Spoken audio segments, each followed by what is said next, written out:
coming. Mahalo. We really appreciate this. We're really excited about this event tonight. You know, we're kicking off our third year of doing town halls, and we wanted to start this year's round of town halls right here in Nānākuli. So we're excited about tonight. You're going to meet our cabinet in a few moments, and I'm hoping that the next 2 hours will be really worthwhile. We're starting right on time, and we'll end on time because we're live television. So we're going to go 7 to 9, and we'll hope, it's our intention, that nobody leaves here who had a question that they wanted to ask, that they didn't have that opportunity, and we'll talk about that in a little bit. But first, to kick it off and to sort of set the tone of the evening, I am truly honored to bring up Pastor Alan Cardenas. You know, there are pastors, and then there are pastors, and then there's Pastor Alan, who for us is very special, and we know he's special in this community. We have all been in awe of his work and his passion for the people in this community, and so I can't think of anybody better to bring up than Pastor Alan Cardenas.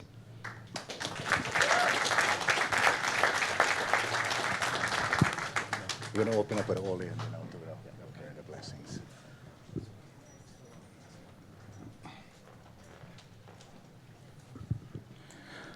Aloha mai kako Nānākuli o Waianae. Aloha.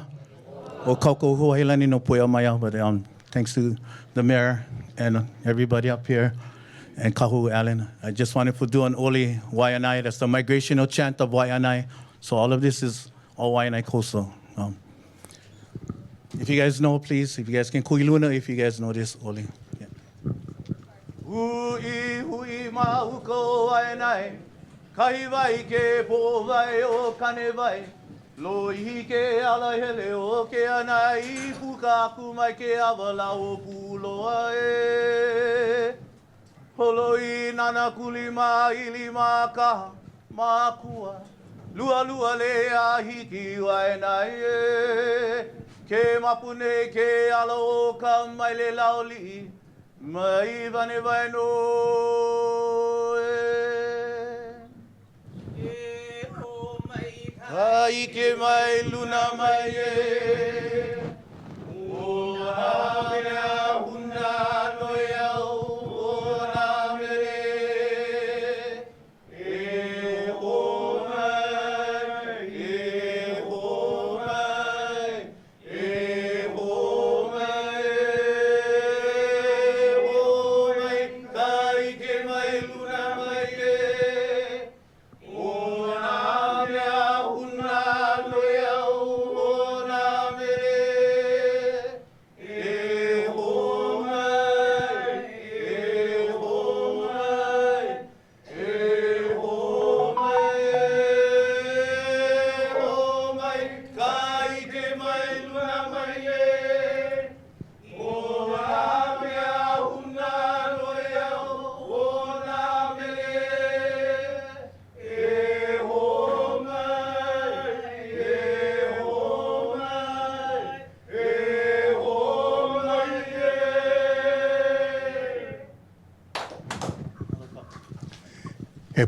Let us pray. Dear Heavenly Father, we thank you, Lord God, for this gathering, for bringing us together as one community, the people in the place of aloha. We pray that you will lead us and guide us to find solutions of how we can coexist together to create a safer, more caring community. So, Lord God, we just pray that you lead us and guide us in the spirit of aloha. And we thank you again for this amazing gathering that we can gather as one community.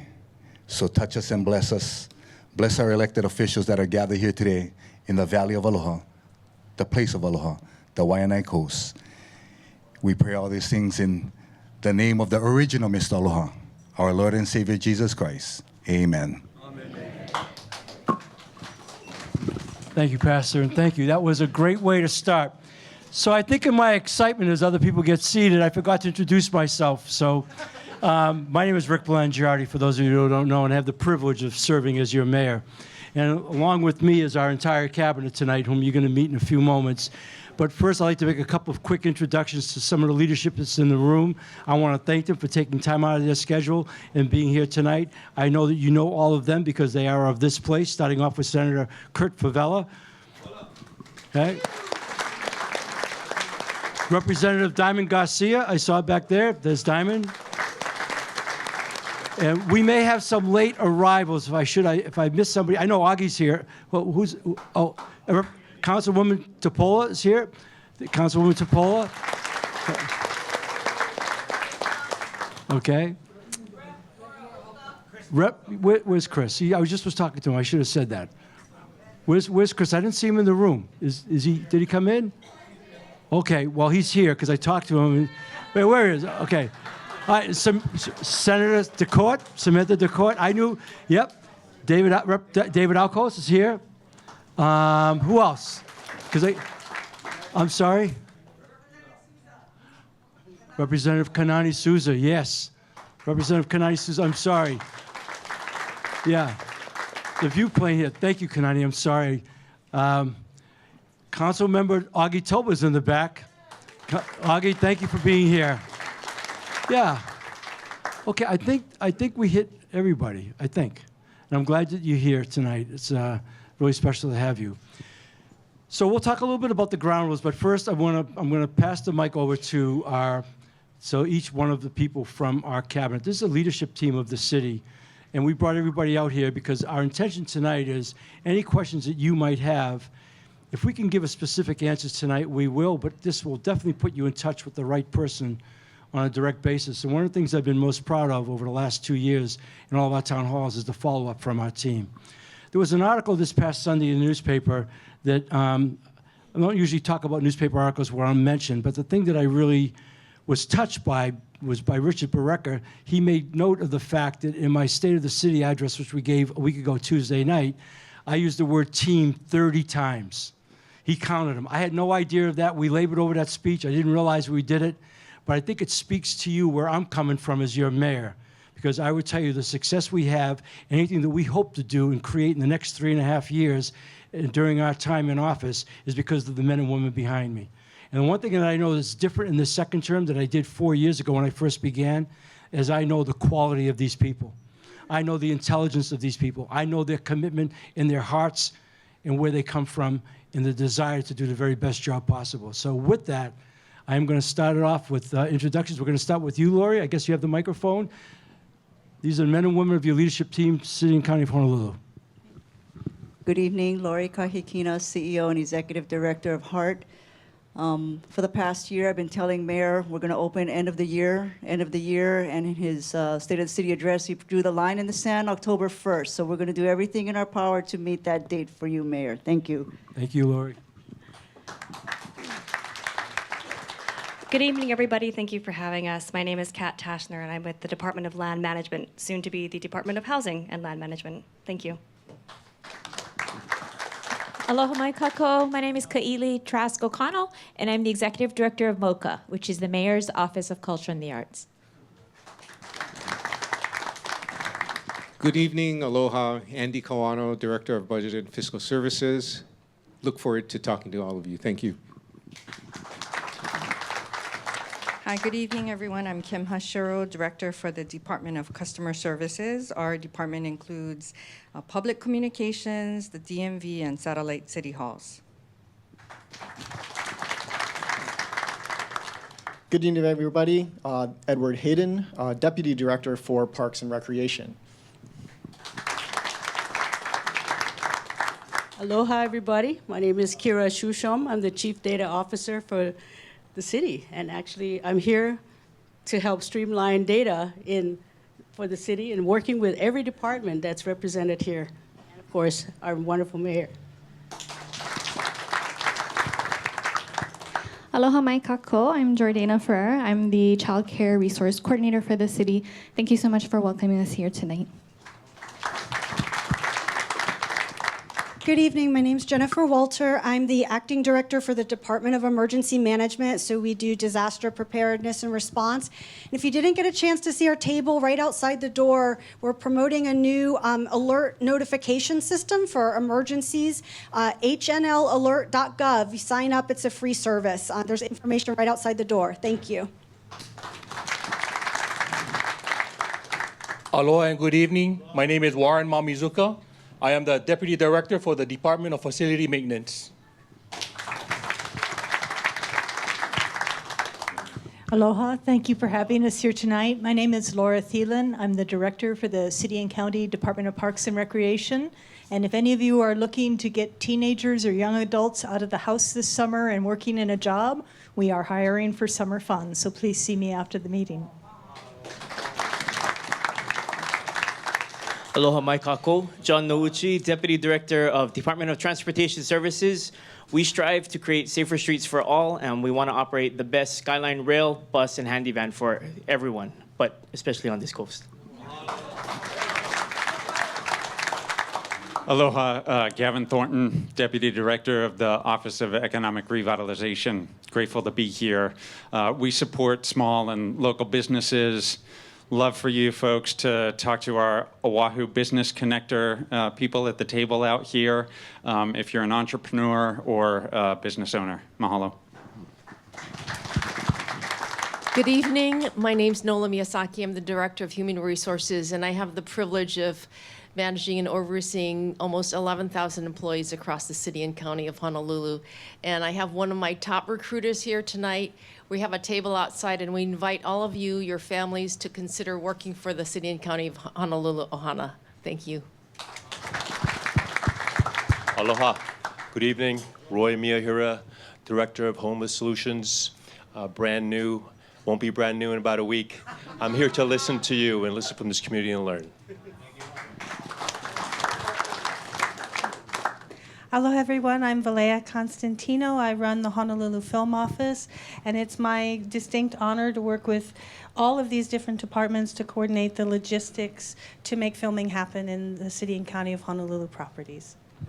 Mark, Dawn just came in behind you. Just hand it to her. And there you go. Aloha everybody, Dawn Apuna from DPP.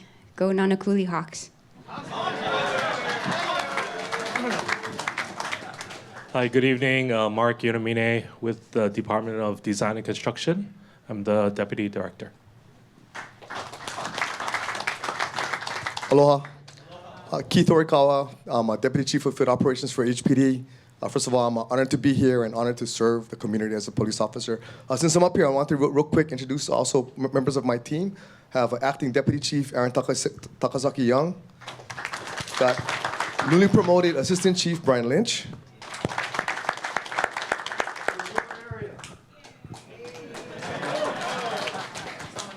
I got my recruit school classmate, Major Gail Beckley. Her captain, Neil Han. And also our District 8 community policing team in the back, Sergeant Moroka, we got Corporal Bagan, Corporal Kleinschmidt. Thank you. Ano ai o ko o wau o ke Aloha Fox, no kunia mai au, o wau o ka hope po'o, no ke ena loliani au ma lama aina a me ke ola loa. I'm Ke Aloha Fox, Deputy Director of the Office of Climate Change, Sustainability, and Resiliency. Aloha mai, aloha no, aloha kako. For those of us concerned about our food system here on the island of Oahu, my team has a survey out front. We would love to hear about your ideas for more aipono, more sustainable foods, and more local grown. Aloha.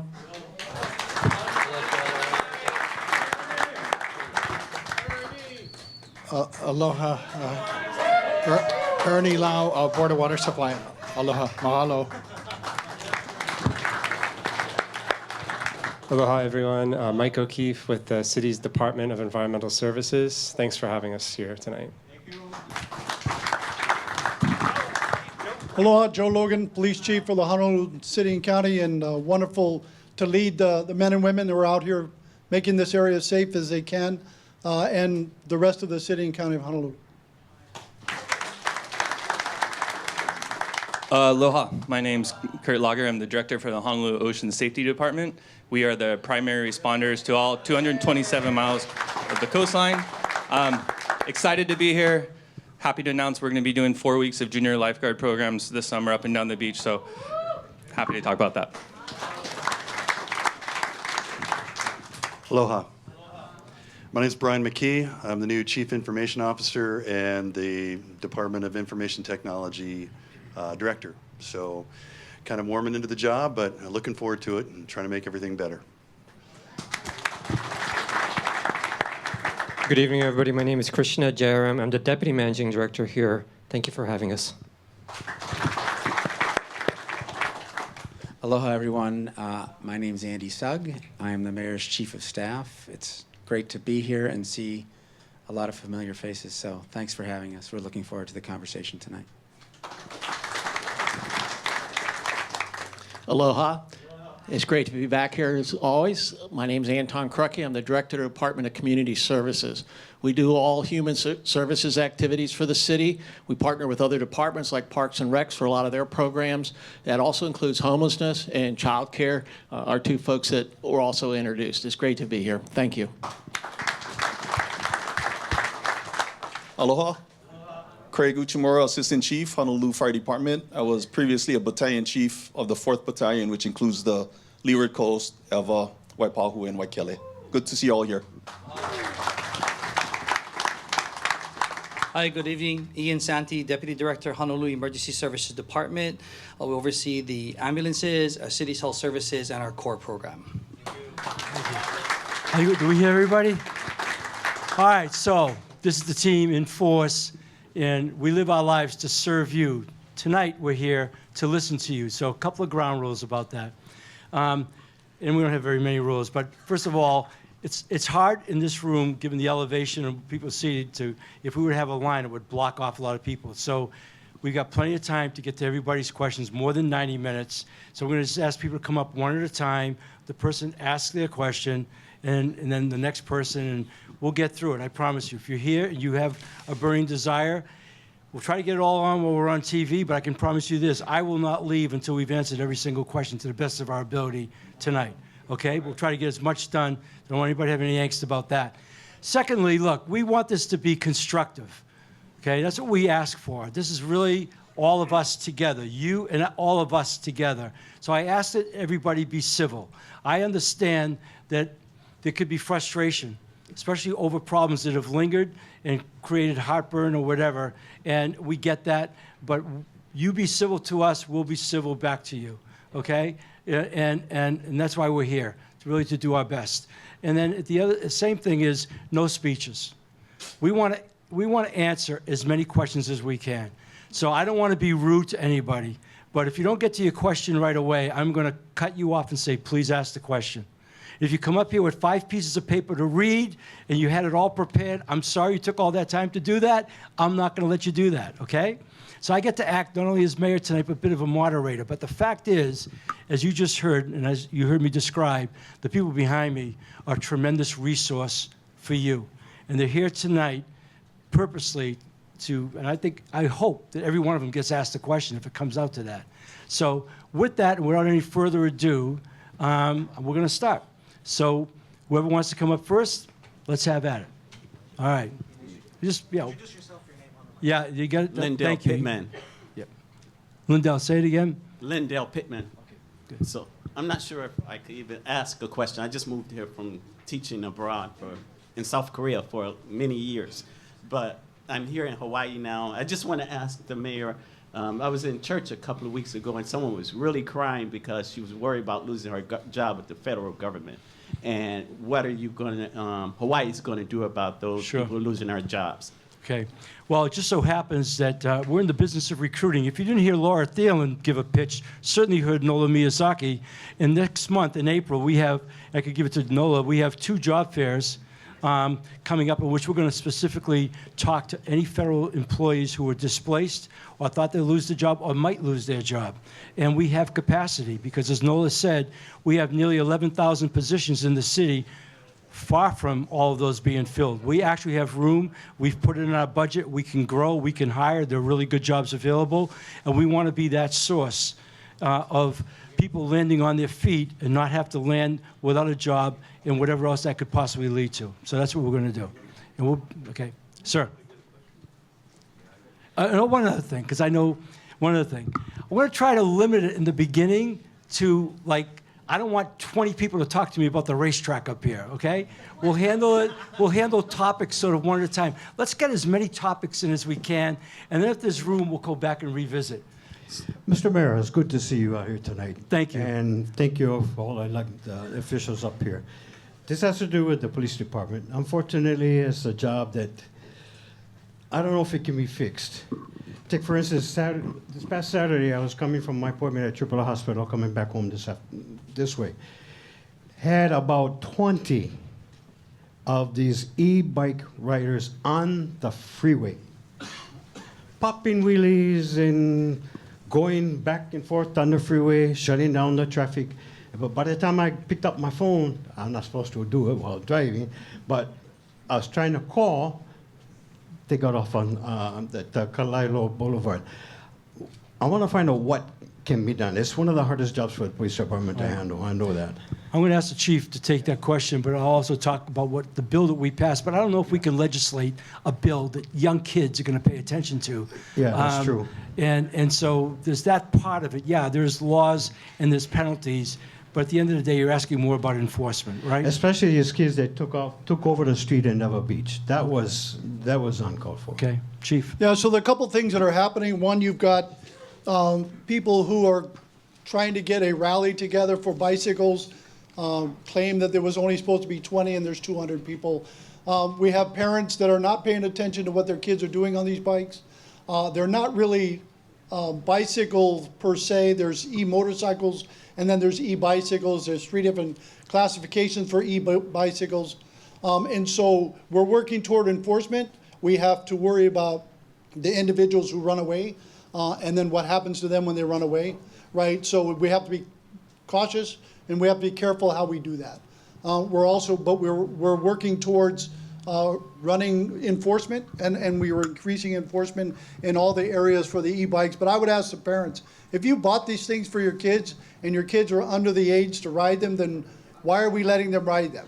Why did we buy them in the first place? Their bicycle riding is for exercise and energy. E-bikes are not necessarily, they take all the exercise away from bicycles. As we add more bike lanes to the city and county of Honolulu, we're going to see more incidents of accidents and crashes and people are hurt. Ian could probably talk to the number of kids that are in the hospital from accidents. And so enforcement is difficult, but not impossible.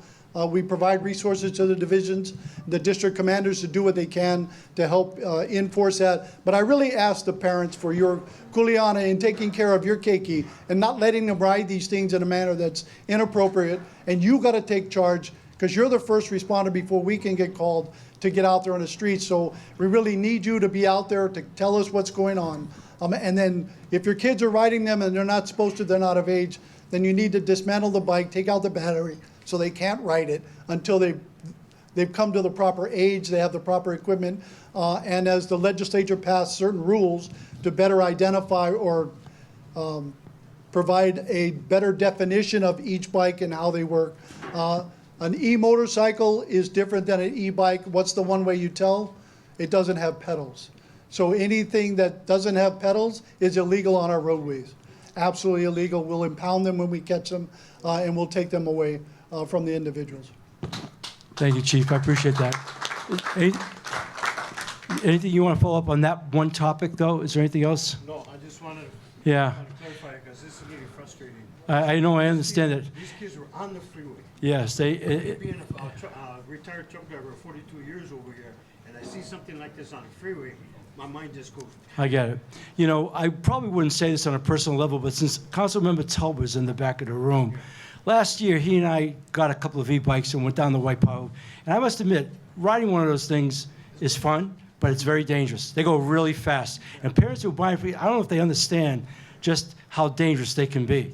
And so I would just caution anybody, if it's not something you even want to do yourself, you shouldn't be doing it. I want to echo what Chief Logan said.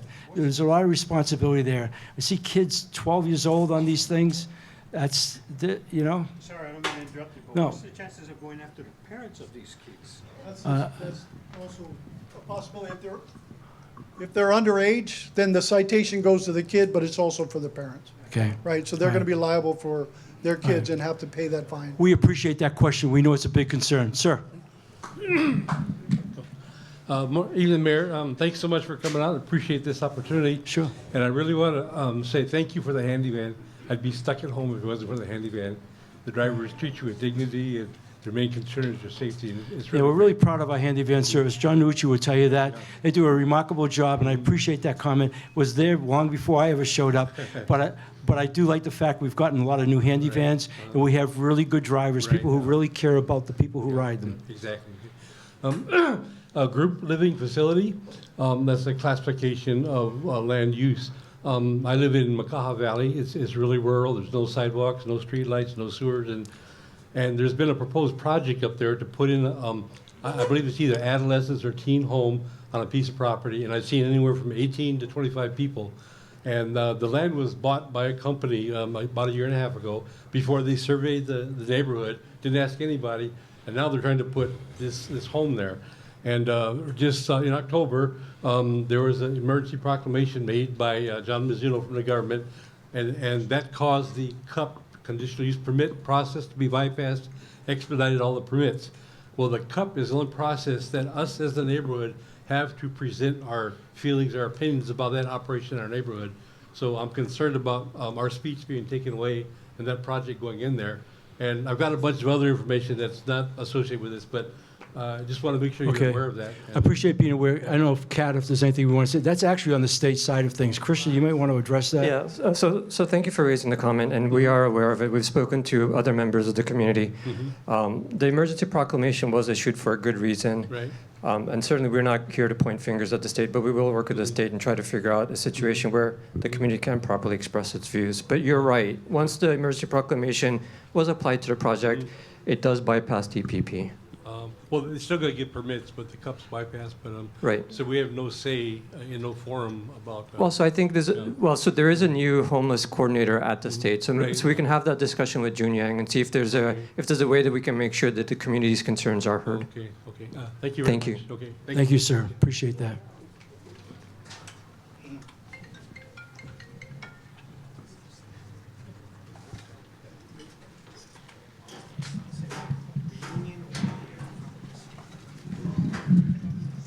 Hello, Governor. It's Mayor. okay. Oh, it could be. Promotion.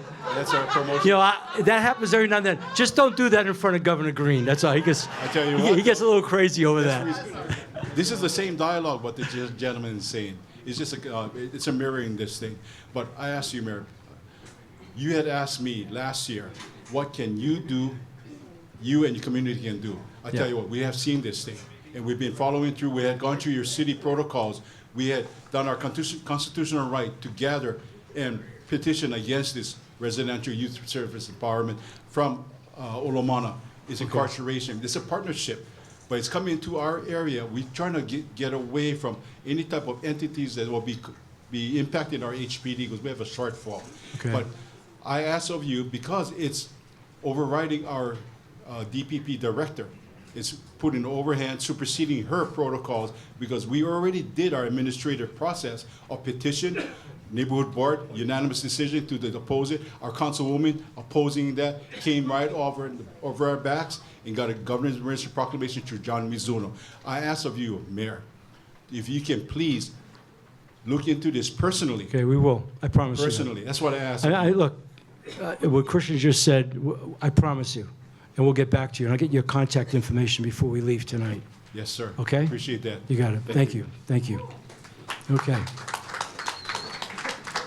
Thank you. All right, Mayor. Thank you for and welcome to Nānākuli. Thank you. Third generation here in Nānākuli, Pula. You guys are on the native Hawaiian lands. Welcome. My question is, I'm a veteran that bothered by noise, and we got a noise abatement law. And you got all these boom box. You know, they're disturbing the peace. And I'm speaking for my brothers who are also veterans, that one day they're going to snap.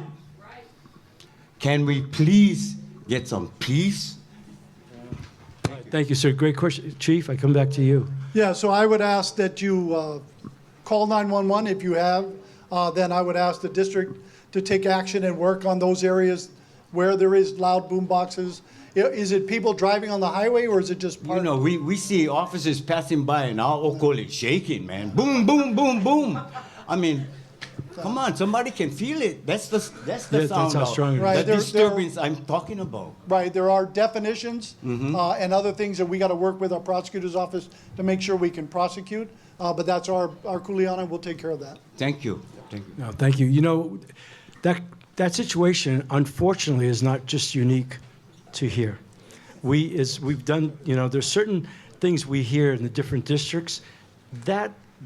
The noise factor is really much more pervasive than it needs to be. So it's not good. And I know what you're talking about because I've been next to those, and you're right. Even if you're sitting in a car, it almost feels like it's shaking. Thank you for bringing that up. Yes, hello. Hi. Aloha. Aloha kako, Patty Kahanamoku Teruya. Aloha and welcome, Mr. Mayor. Thank you for being here and your cabinets. Aloha. We give you the greetings of aloha. Mine is just a thank you, mahalo. This past weekend, we had the 6th annual Prince Kohio Festival here at Kalaniana'ole Beach Park. Mayor, I thank you very much and the gratitude on behalf of our community to be a sponsorship and to assist our community in having a positive event like this at Kalaniana'ole Beach Park. I especially wanted to thank, Chief, please listen. I wanted to thank your District 8 officers. I know, and they're all here. We thank them. They're out there. They have a spirit of aloha, talking to our communities and our keikis. We appreciate that. Also with our Department of Parks, Ms. Laura Thielen and her staff did such an excellent, excellent job. And we thank you for that. Without your team, we could not have this done. Also with Honolulu Fire Department to help us expedite the fireworks permits. This is the first time we can have fireworks, illegally fireworks show out here.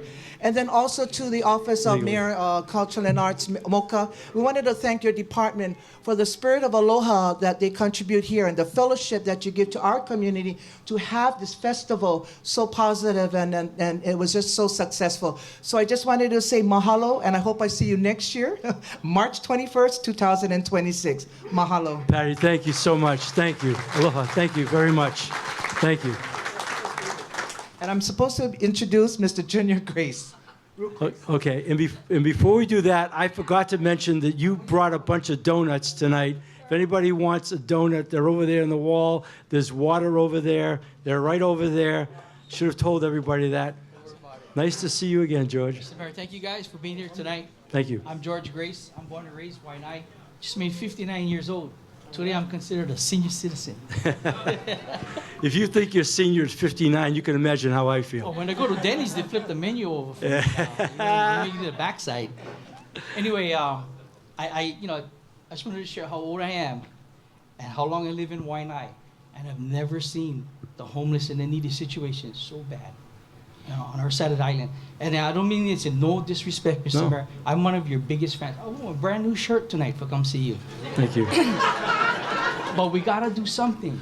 We're not doing enough. When I say we, it's the city, it's the state, it's all of us. Right. They're humans, right? But we gotta do something. We Right. gotta start thinking outside the box with some of these issues. I know Roy is new now. Well, one day I get to talk okay. to him. George, we are actually doing a lot of innovative things that we probably have not been able to. Anton could talk about a Honu and homeless. I want him to come up here. There's more we need to do out here, but we actually have a very good formula in place of what we're doing. We're building capacity. Our core team has done a really good job. We're actually going to be putting a new location in Waipahu. We're hiring 8 people, 2 registered nurses, 6 professional trained people, so we can better serve the West Side. I'll have Anton talk about it. But we're very aware of this. We have done a lot in the urban core. I know that doesn't mean much here, but we've got a game plan now. What we had to do is build capacity, have a place to take people to. We now have the ability to pick them up, and we have medical teams treating these people because most of the people that are out in the street, and the ones especially that have been out here for a long time, they suffer from addictions, they suffer from mental illness, they suffer from being physically very sick as well. And none of us want to put up with that human suffering, irrespective of the challenges it creates, both from a safety standpoint, plus people just don't know what to deal with somebody when they see them like that. So I'll let Anton talk about it, but we're going to be spreading more out here on the West Side. Go ahead, Anton. Thank you for that question. I agree with you. I don't know exactly if it's worse or not. But I will say that... Believe me, it is. Well, the thing is, I come out to the beach cleanups, and so we've had different strategies. But the homeless is not one situation. There's many different situations. And I know that when this administration first came into office, HUD wanted just, you house somebody and you surround them with services, right? And that's not for everybody. And as we look at the populations, you know, some need medical treatment. Housing is not the objective for them. Medical treatment is the objective. We have some that, you know, for them, it's homesteading. You know, that's where they want to be. They don't want to move, and we try to work with them. But what we really need are beds of many flavors, right? Different beds of different solutions so you have successful bedding. In the last 14 months, we've teed up over 1,000 new beds, right? And not just all in town, right? We did 80 beds in Makaha. Keha West is running that. We had, last I counted, we had 21 adults and 43 children there. We're looking at some other shelter opportunities out there because you have to have places to take people. So if we talk to them, we have a moment where they have the aha moment where they're willing to. That's really good. Like I said, I come out to beach cleanups, and we need to do that together. There was a good strategy where we closed the beach for cleaning, right? And we do that whole beach for a while and kind of clean that one out, and then we move down to another section of beach, and that's really important. But you know, we really need you to work with us. It wasn't very long ago that I came to the Nānākuli neighborhood board and offered to bring Honu out here. Now, Honu is very successful. 70% of the people that come into Honu get placed. That's the tents. We've had them out here before, and we've had 2 times we've been out here on the coast. And those tents, when people come in, it's sort of a triage place. We kind of get it stabilized. We talk to them, and then, so like I said, 70% of the people either go to shelters from there, they go to back to their homes. Some we send back to the mainland, and some go into medical treatment. And so it was tough. I was very surprised. We came up here and we wanted to do it in Nānākuli, and your community leader said we just don't want that now. So we moved it down to Kapolei, right? And so that's where it is now. We continue to have that as an option. CORE is also another option and another tool in addition to HPD. So we've teed up a lot of tools. We've teed up a lot of beds because if you move people around, if you don't have a place for them to go to, then they're going to be somewhere, right? We'll continue to work it and do those numbers, and I believe if we can bring even more beds online, it'll be better. And I don't want to say that like you know, the city alone did this. It's a partnership with the state. We've done a lot of projects where we provide the beds and then they provide the services that go with the beds. So, you know, we've got as many of the things that we can have to leverage it, and we'll work with you. And if you have places where you know people and can give us information about that, we'll work with you. You know, you call me, you call Roy, and we'll be out here. I've been out here many times too. But like I said, you know, I'll go one place and I'll say, you know, most of these homeless are from this area, and so people tell me no. And then I go to another place and I say, well, I just told that most of the people, you know, they're not from here. And I get, yes, they are. So, you know, I'm not sure exactly. So if you have a situation where you have a certain amount of people that you know, let us know, and we'll work with you on that basis. But over 1,000 beds, you know, in the last 14 months, and like I said, we opened up 80 beds in Makaha just recently. Yeah, so all we can. Yeah, and we're providing unprecedented medical treatment in collaboration with the state. And you know, we're working all of the big homeless service providers, starting with IHS, Partners in Care with Laura Thielen, Dr. Dan Keel with the North Shore Medical Group. Just about everybody. There's a litany of people. So this is, when you say think outside the box, I'm telling you, George, we have a really comprehensive plan going, and part of it is to mitigate the cost to HPD. If we can take a drain off of that, because it's very costly. So we're going to get out here. I mean, but you know, I have to say this one other thing, because I've talked to guys out on the beach who live here. You know what they tell me? They tell me, hey, you know, I don't have a house. I'm houseless, but I'm from here. This is how I want to live. And they basically tell you, leave, you know? It takes a while to build trust and rapport and show them how we could really help them. And we're doing everything we possibly can. We're working with, on that thing of different medical kind of care, we're working with HESD and Councilmember Tupolo on potentially a medical treatment respite area where people that really have some injuries or they're ill. Some people, when they come into the respite, turns out they have illnesses they didn't even know they have because they're not being treated. And then we can get them to the right treatment that they need. So out of the box, all we can. That's why we have to look at a whole mirage of different types of solutions that we can bring to bear. So I'm as energetic as I can be on it. It's just that it's just so frustrating that the city's trying to do something, the state trying to do something, nonprofits trying to do something. No, well, we're all working together we're now. working together. We broke down, George. You want to talk about thinking outside the box.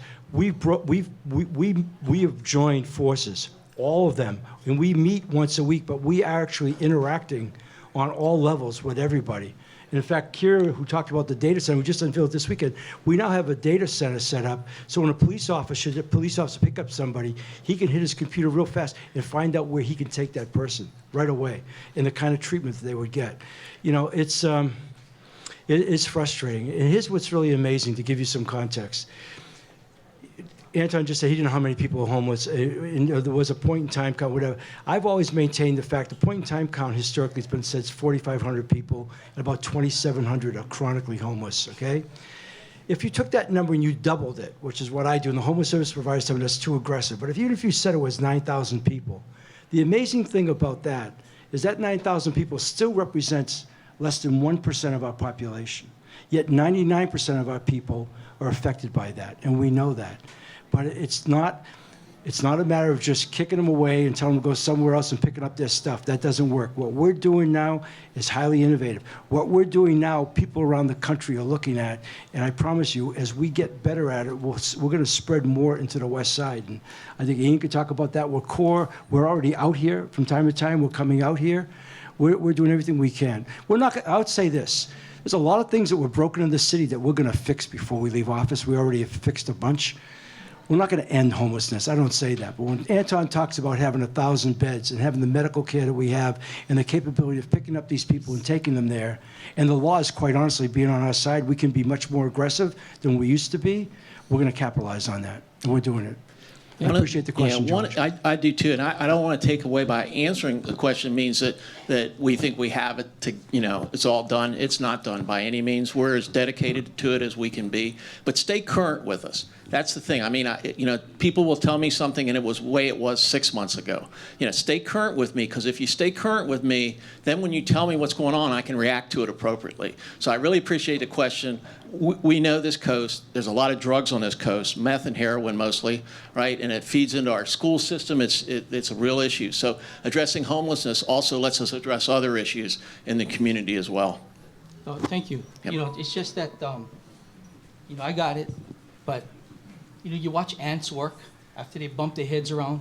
They all team together, and they all move what they need to move together.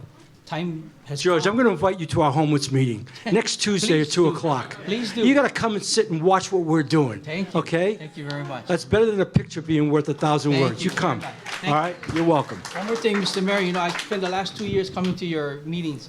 Waste your energy. I'm still going to force it to you. Okay. You waste your energy, man. All right. Landfill. I know what he's talking about. I'm sure that topic's going to come up tonight. So one last statement before I sit down on this is one of the powerful forces on this coast are the churches.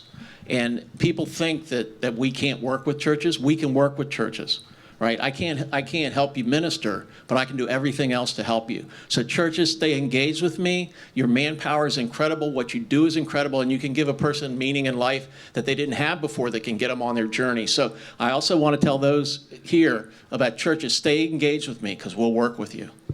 I see a line kind of forming, guys. You could be patient. I just care about making sure everybody has a line of sight back behind you. Go ahead, ma'am. You're up. You've been waiting. You're up. Aloha, and thank you all for coming. My name is Nalani. Aipualani to'oi to'o, and I am one of the community leaders out here. I wanted to take this time to thank HPD. Despite all of the violence that's been happening as far as guns and stuff like that, my niece, she was taken. And I'd like to thank our Senator, Samantha DeCorte, for coming out and helping us. We held the very first candlelight vigil as well as community blessings for survivors and victims and family members of domestic and gun violence. Another thing I wanted to bring up, Mayor, is incentives. Incentives, recruitment, and retainment as far as the police is concerned. You folks have been talking about, not having enough officers for many years. And yet, we had a lot of people who went through the whole thing And for some reason, they would have been a great asset to the force, and unfortunately, they weren't selected. But yet we also have officers who are leaving because you guys can't pay them what they're worth. You guys can't pay them what the other departments are offering them, and that's why they left. Another thing I wanted to address and talk about is the kupunas. So although I was injured in an accident and I had 2 surgical procedures, a lot of them are suffering in silence. You know, we're talking about all these like homeless and affordable housing, but it's all rentals. All right. Okay. What are you folks are gonna do about those who actually have family members? Affordable housing isn't affordable. I'm sorry. We need to change that. Another thing, when we need you folks' support, we don't end up getting it. So that's why we choose to do it ourselves. You know, I reached out. I reached out to you. I reached out to your office. And unfortunately, nobody came out. But yet we had other families who was devastated by all the stuff, but we made it work. Another thing I wanted to bring up, thank you to Ernie and Board of Water Supply. Thank you to those of you who have been taking the time to actually try to do something. We actually need a better way to streamline all these different things. Permitting. You know, we have kupunas who've been waiting so that they could fix their homes, and they can't. Because you guys' permitting process takes forever and a day. Okay, so you have a question? Because That's all my questions, all but right. at the same time, too, I wanted to give Okay, back feedback. no, we appreciate that. I'm sorry that you try to reach my office. I was not aware of that. I need to hear your name, and I'll get it from somebody here. And I really don't want a line forming. I asked you guys not to do that. It's not fair to the people behind you. You bring up a bunch of topics. We're doing as much as we can at providing family shelters for families to help those families in need. We've really streamlined our permitting process, and if you knew anything about it, the past is the past. We've cleaned up a lot of backlog, a lot of things that we're going to be doing in the future, like within this year, is going to really be able to expedite. It used to be a real horror story, and it was. We had to take over something that was broken for decades, and we've already come light years from where we were. Things are getting much better there. We're very sensitive to the high cost of living, and especially in an area like this, we are. And there's some things that we can do and some things we can't do. I don't know if Chief Logan wants to comment on this. You know, we're trying to do everything we can to pay our police officers properly, okay? 1, we have a $25,000 signing bonus. 2, we just, at a ratification of over 90% of the officers, will be paying them hazard pay for what they did to keep our city and our public safe during COVID. Yes, we were Okay? all It's a lot of money, okay? We are much more competitive in our pricing and paying than we ever used to be. I would tell you that pay is one thing, but today's world, getting young people, or people for that matter at any level, who were willing to go through the dangers, the risk of being a police officer, there isn't the same appetite for that as there was even 20 years ago. Because I can remember joining HPD was a real sense of privilege and opportunity, and people really wanted to do that. Now we're trying to recruit as aggressively as we can. It's a tough sell, and that's not just a tough sell here in Hawaii. It's happening nationally as well. So we're not indifferent to that, and we're trying to do whatever we can. I think one of the things you talked about with respect to retention, we're under discussions and see what we could do, because we don't want to see senior officers with all that great experience, like the men and women that are here tonight, leave any earlier than they want to. Certainly the ones that are retirement age have deserved to do that, but right now with the shortage, we really want them to stay. So I'm telling you, we're trying to address these things, but the waters run deep on this stuff, and it's not a simple solution. And I wish that it was, but we're paying attention to that. I promise you that. Okay, and I want to get your name and number. I want to contact you. You have my name and my number. Well, I don't have... Okay. I don't, but okay, we'll get it. If we have it at my office, we'll have it. Yeah. Chief, you want to say something? Yeah, so I would ask all of you, if you have, and I know you said some people did apply. There are reasons why people can never be a police officer, because of a poor decision they made growing up. And there are certain criteria we have to have. Because we have to have officers who are above reproach, that have integrity, respect, and fairness, what we expect them and how we expect them to treat others And so there is a criteria for that. And so if somebody didn't get in the department all the way through, there's usually two reasons. One is their background, their decision that they had made is unforgivable. So we cannot lower our standards. So if we lower our standards, then we have a liability issue with people coming in who are not meeting standards, who may be making mistakes, and then those mistakes are things that we have to deal with. And we could have avoided that by keeping our standards high. Do officers still make mistakes now and then? They do. And we're working through all of that. And so we're looking for the best and brightest that want to be. But as the mayor said, there's a lot of people today that don't want to be police because it's not the glamorous job. All the TV shows that we used to have in the 80s, 90s, 2000s, 2010s, we don't see all those police shows anymore. And that glamorized the job, and a lot of people wanted to be police. So we get about 2,500 applications of individuals that want to join the Honolulu Police Department. Our pay is comparable to mainland cities, but our cost of living is higher than some. Not like San Francisco, New York, and other places, but it is fairly high. And we are, our shortfall of officers is nowhere near what the mainland is going through. They are 500, 700, 1,000 short. New York City just had, I think, several hundred quit in one day.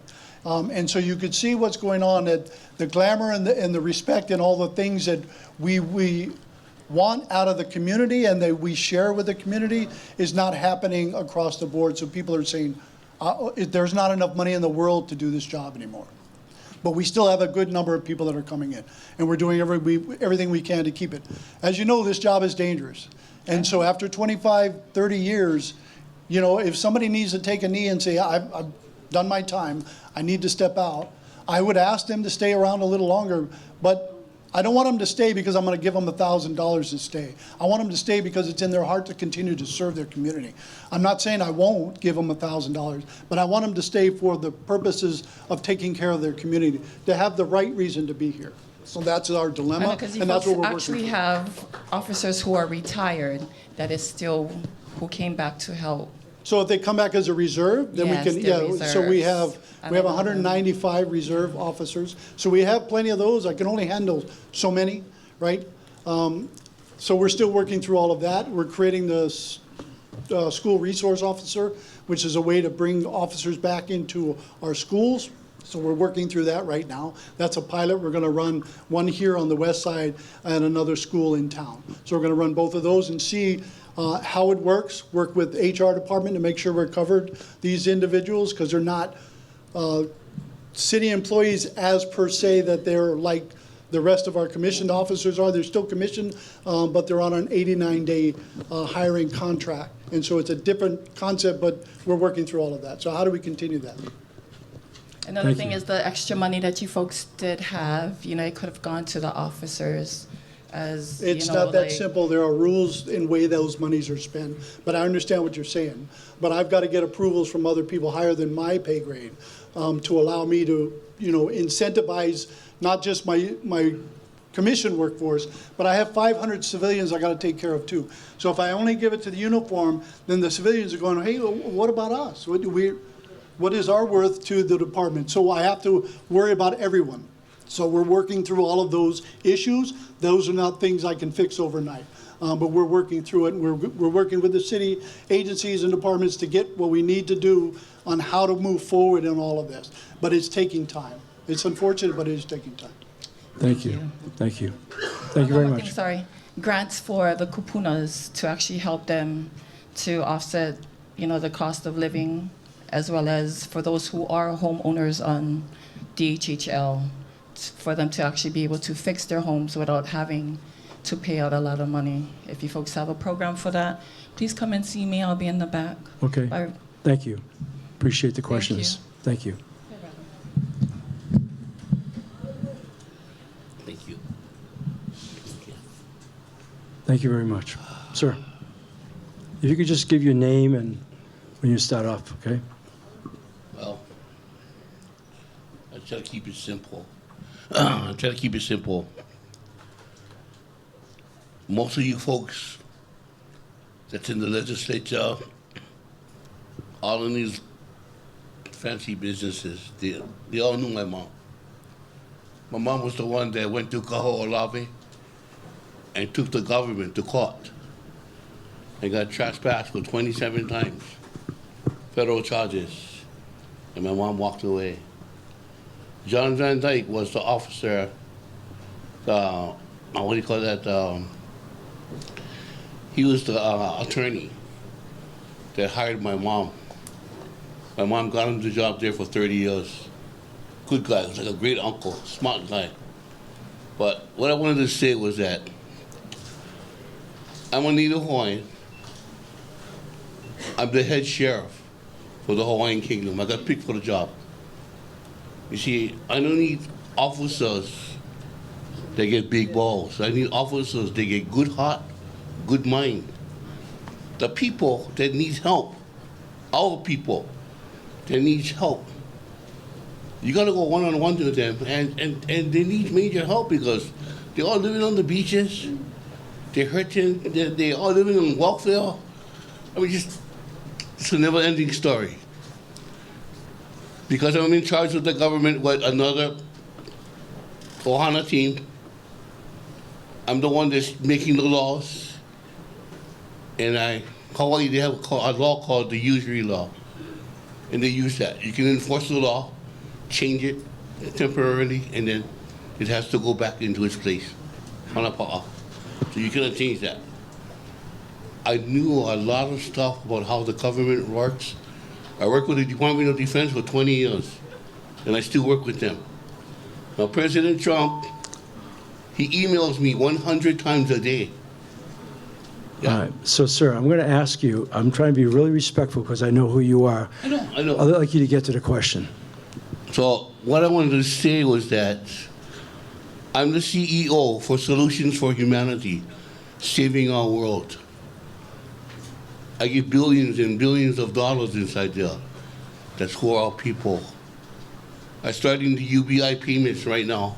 This month, I'm going to start them up to pay every single Hawaiian, Native Hawaiian, individually, $3,000 a piece for everyone that lives in a family. Then you got the restitution. The restitution from the money, the birth certificate money is all coming back. President Trump told me this. The restitution money is coming back, and then you got all the tax returns that they took from you over the last 30 years. It's all being returned to our people. Okay. Which is good. So now, I'm almost done. I don't want to take up everybody's time. Well, there's a lot of people who want to ask questions. But I'm smarter than all of them. That's the difference. That's why I got picked for the job. The Prime Minister went and picked me because I'm not stupid. You see, I use the mind of power, just like Trump is. Trump is one of the best chess players I've ever played against. One day I'll win him. So, but before I go, I just came so down here. we're gonna move on. I just came down here to say just two things. Number one, in a very short time, I'm working with the military right now, and we're going to do the transition for the Hawaiian Kingdom, and we're going to put the flag back in place in where it's supposed to be. And then there can be the dual culture that can be here, a nation within a nation, and we can still all live here peacefully. Now, all these policemen no more job, they're looking for your job. I operate the Special Task Force Division. That's my job right now. So I have 30 sheriffs under me right now. I'm looking for good guys who like work. And it pays $100,000 a year. So we need to take care of our officers because you take care of them, they're going to take care of their family.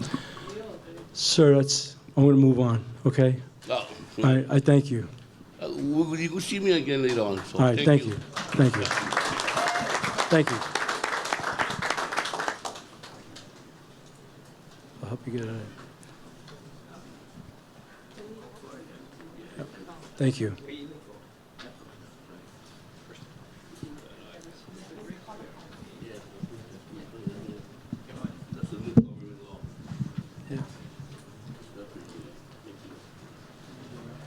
Thank you. Yep. Yes, ma'am.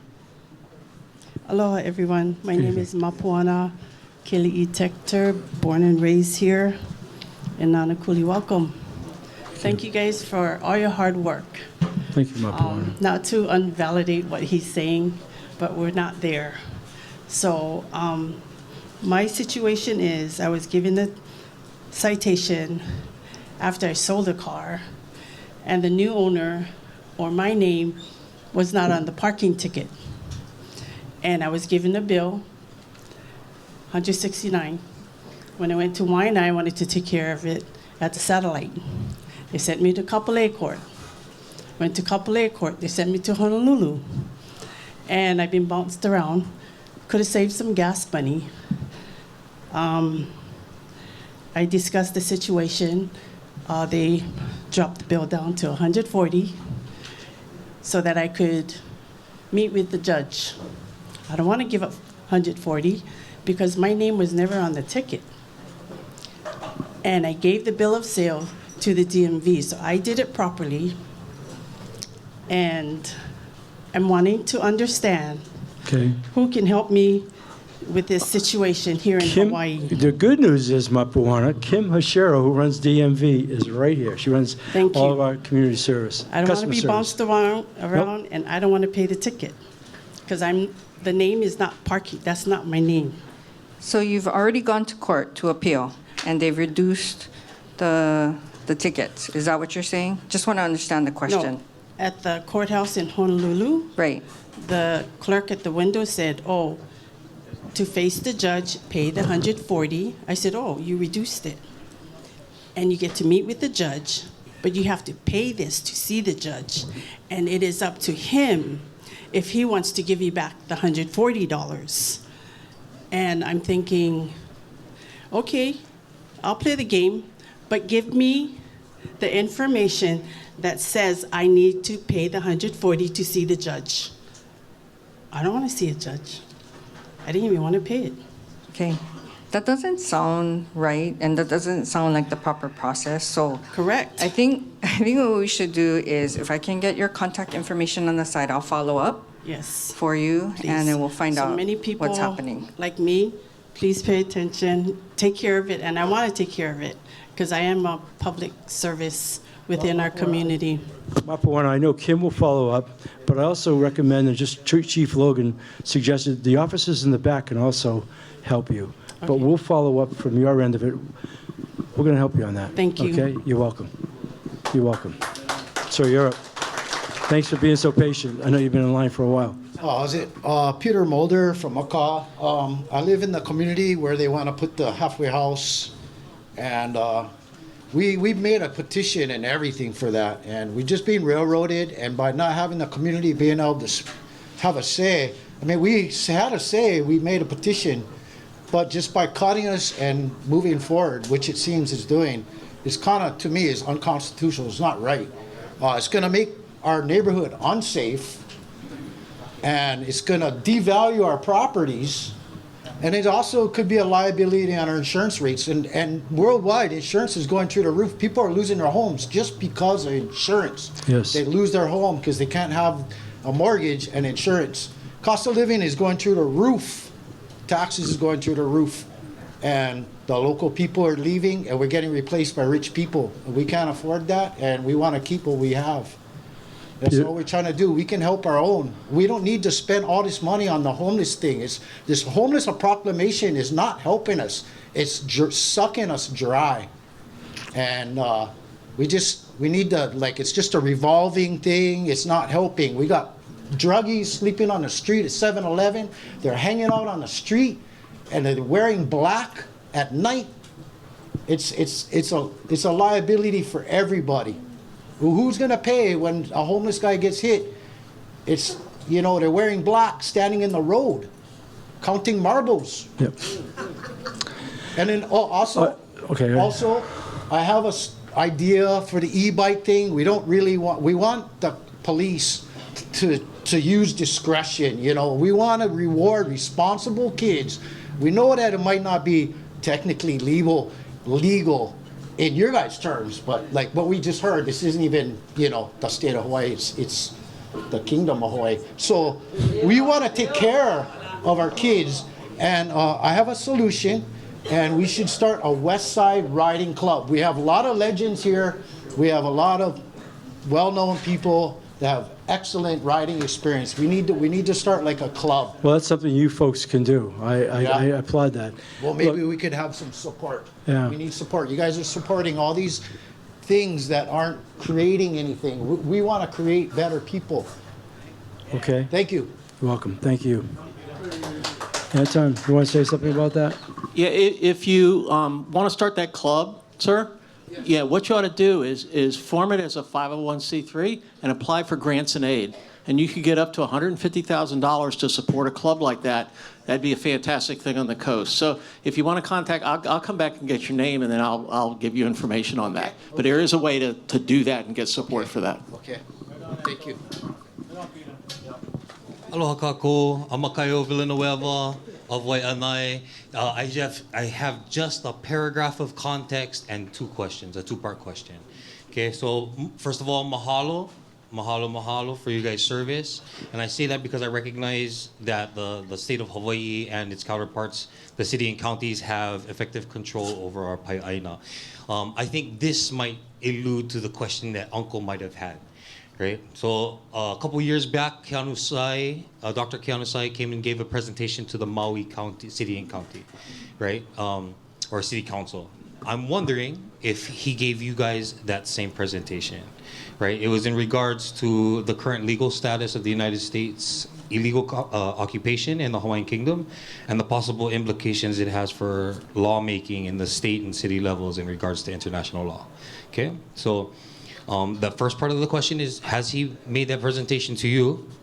And more importantly, and I think this is for our police, the DMV, but everybody, yeah.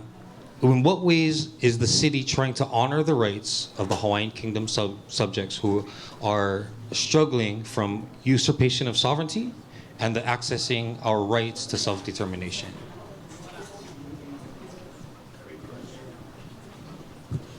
Somebody. I'm sorry, I know it's a very larger question. Well, it is a larger question, and it's not, if you heard the titles and everybody up here, we're operations, we're in the business of problem solving on all the basic problems like high cost of living, homelessness, housing, etc. We are not in that position from a policy standpoint. That might be more of a state issue. I can tell you that I've never seen that presentation, number one. Okay. Number two, I think we take a broader look of, as I said tonight at the opening, we're here to serve everybody. This is the role that we take on. It's what we agreed. It's in the oath that we all take. So I don't think we delineate that way. We look at all of the people that we're trying to do in district by district, neighborhood by neighborhood. Our approach is more like that. We've not gotten into the issue of usurpation of the Hawaiian people or the Hawaiian Kingdom. I'm just being honest with you. There's so many other things that we're dealing with. Right. I agree. And so the reason why I ask is because it does affect us in our daily lives, right? In sometimes subtle ways, but sometimes very direct ways, right? And I'm sure there will be some other people speaking on the matter. You guys answered the question. Thank you. Thank you. Okay, who's up? Yeah. Aloha, o wau ka puakili I kua ka mai no ka aina ho o pula pula, ka awawa Waianae mai au. I am here regarding the Waimanalo Gulch landfill, and its overstay here on our coast. It has been extended from 2002, 2003, 2008, 2013, now 2023, given to 2028. And the solution is it still needs to stay in Waianae, preferably Waimanalo Gulch. That does not sit well for us. For me, we need to go back to traditional Hawaiian ways. You make your opala, you take your opala. So where do you take your opala? Let me give you a quick perspective because I've been waiting for this topic, and then maybe somebody else from our team. Just to put things in perspective, 1 million people, 1 million tons a year. Yeah. Each person's producing a ton. That's 2,000 pounds of opala, one person. That's on average. That's not including the Waikiki, situation of the or hotels or the military because they take care of their own. It's a phenomenal problem. It's so pervasive because everybody creates it. Where would you take it? What would you do with it? I'm just curious. In your own moku. Why does it have to be one central place that only one moku can actually hold it? Yeah. To be safe for the rest of the island. Yeah. It's a predetermined site fixture. So does anybody want to address this first? Because I want to answer the landfill I'm thing. done with all of the points. Oh, I just want to address the landfill part. But if you want to go ahead, I want to be respectful. Go ahead. So when we talk about solutions, the solution is you make it, you take it, you fix it in your moku. You, county officials, figure out how you're going to do it. Because Waianae, Kapolei community, continuing to do it for all of Oahu, it's not acceptable. It's not acceptable. So, we need for this planning to not be planning for the one, which it was total shibai up in Wahiawa in our fertile agricultural lands above aquifer. Total shibai, but that helps to meet the 2028 deadline because you folks identified some place, right? So now you have to go back to the board. So let that board consider smaller scale. Yeah, it's going to cost more. So who has it been costing for all of these 20 years that have been extended? Who's been paying that? Who has to drive by it every day? Our roads. That takes up place. So great that we have H-Power now. That's beautiful because now it's only doing ashes for the most part, right? But still, it's here in Waianae.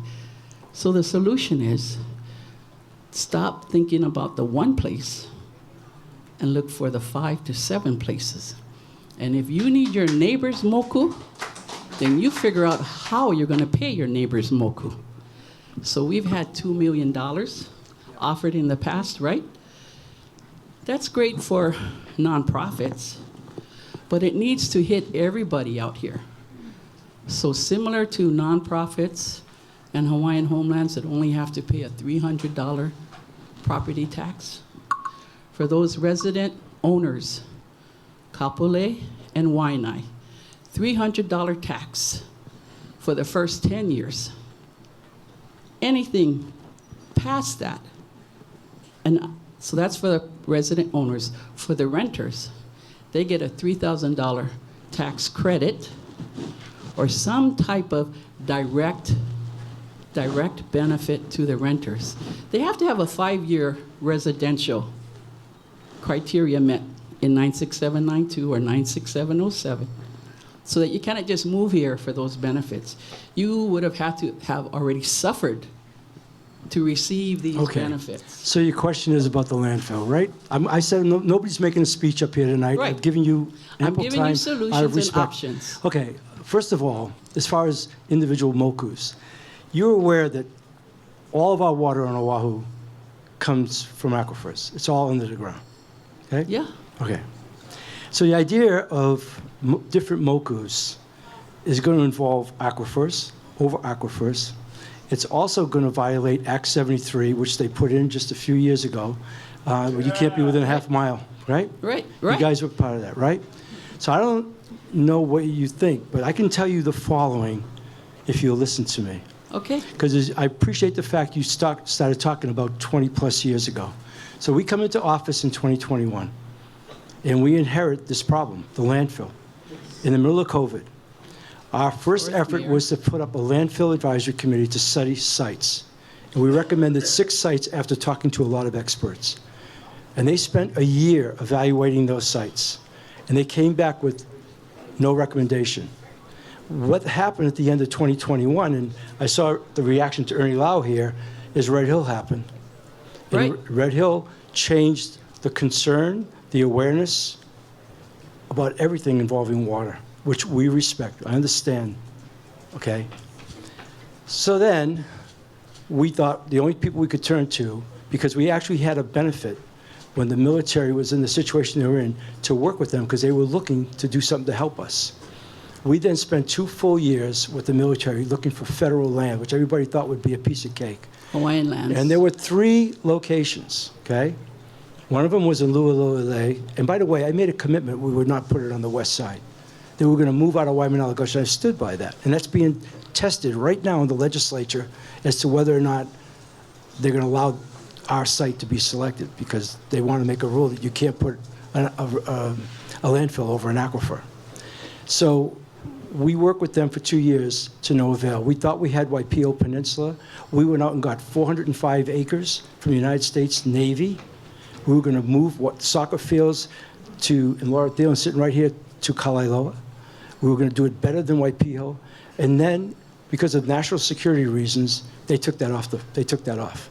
So the 3 locations were Waipio Peninsula, Bellows, non-starter, and Lualua West Side, non-starter. So we were left with no choices. So we then looked at the 6 sites, none of which they recommended, but they said you couldn't do it. We had room to make it, and we picked what we thought was the best site, okay?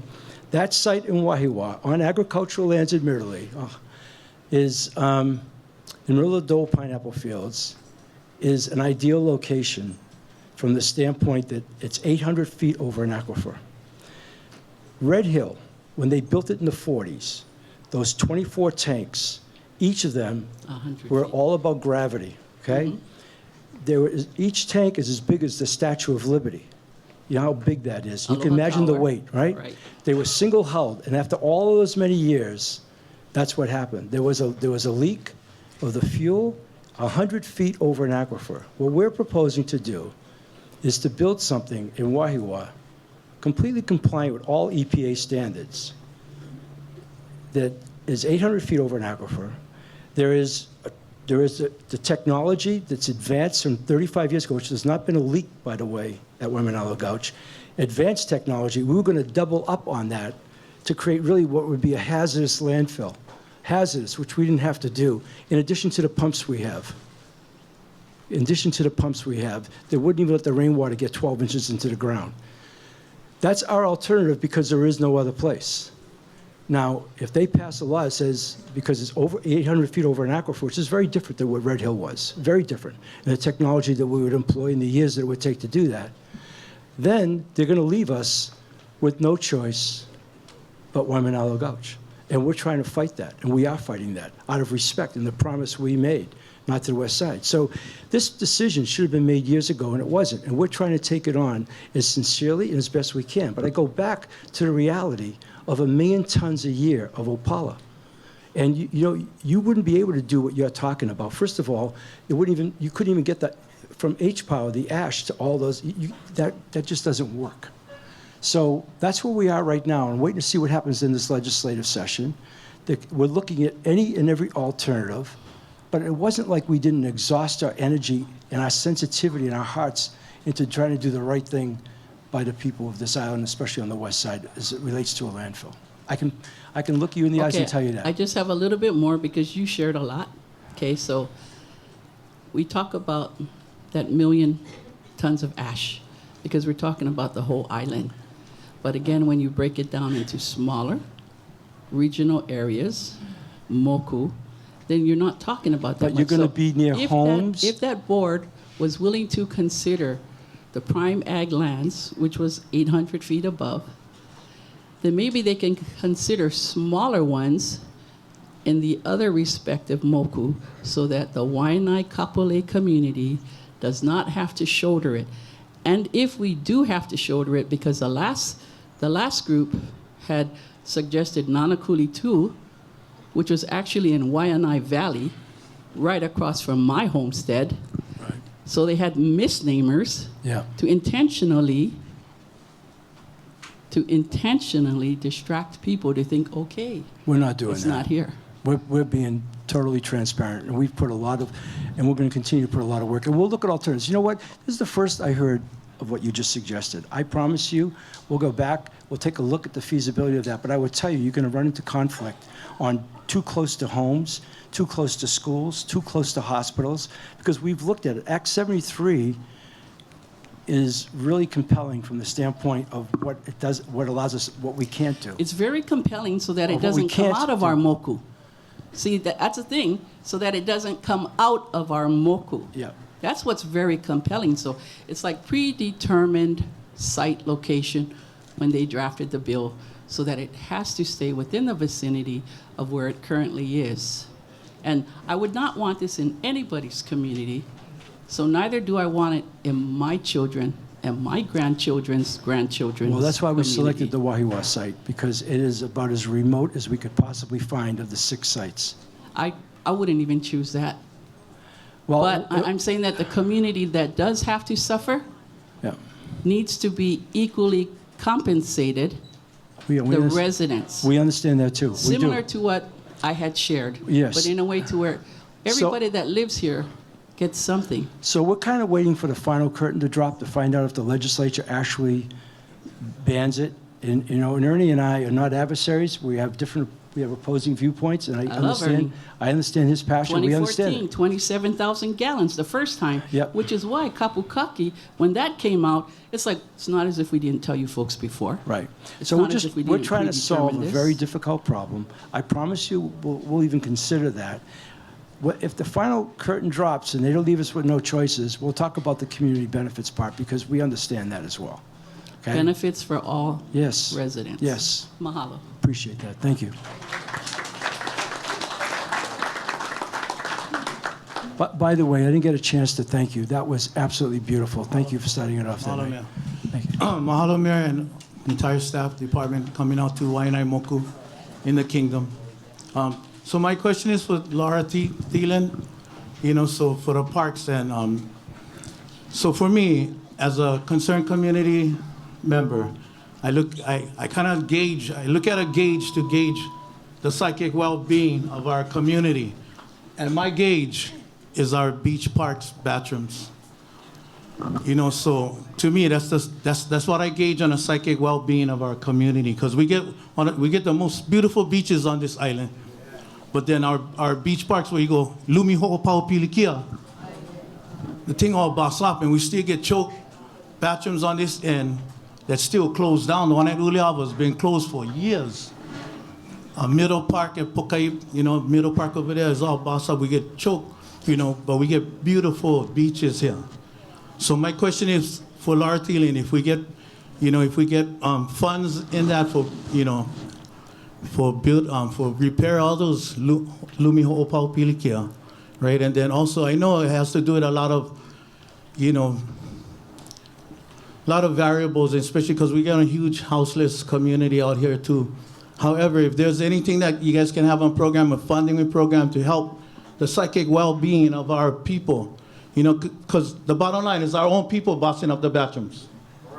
You know, so, but that's at your most vulnerable place when you got whole Pilikia. You got to do number 1 or number 2. But if it's all bossed up, where you going to go, right? So that's my question for Laura Thielen.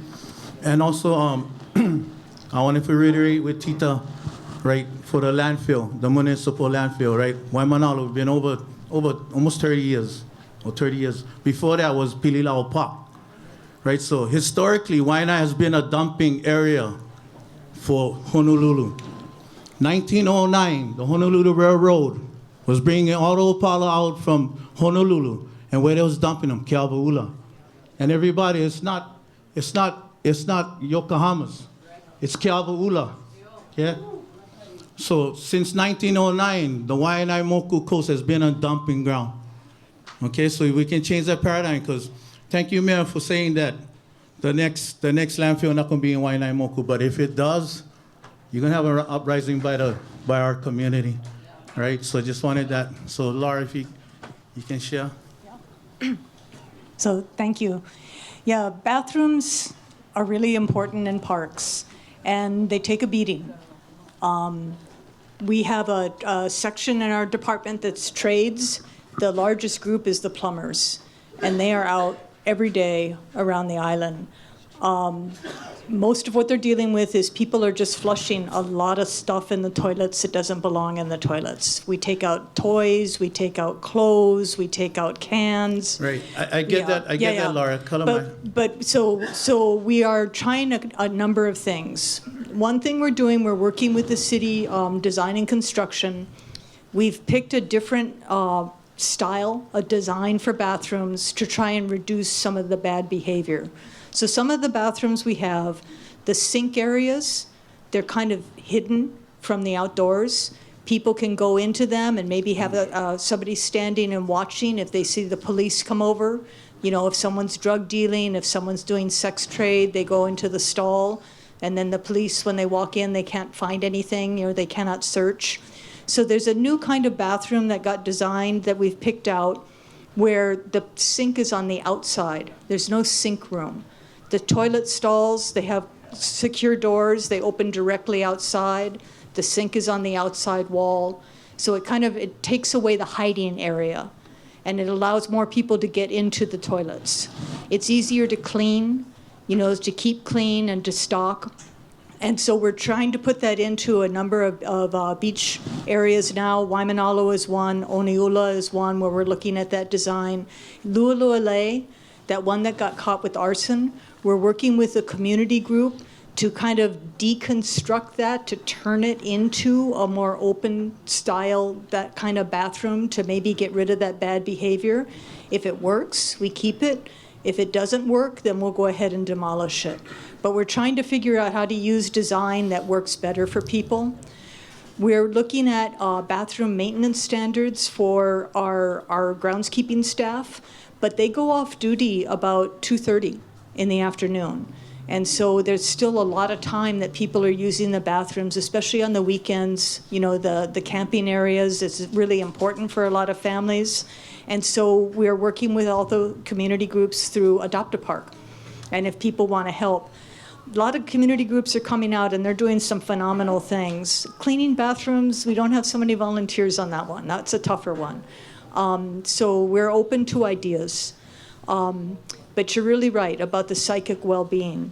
So I do want to give you one thing that's a little bit different. So in addition to everything we're doing on bathrooms, we're working really hard on the programs that we have for communities, and especially the programs for youth, because we think a lot of the long-term solution is to help youth avoid getting into the drugs, you know, help them to be able to be good citizens and help them keeping engaged in their community. So all of our summer fun program, we are redesigning it.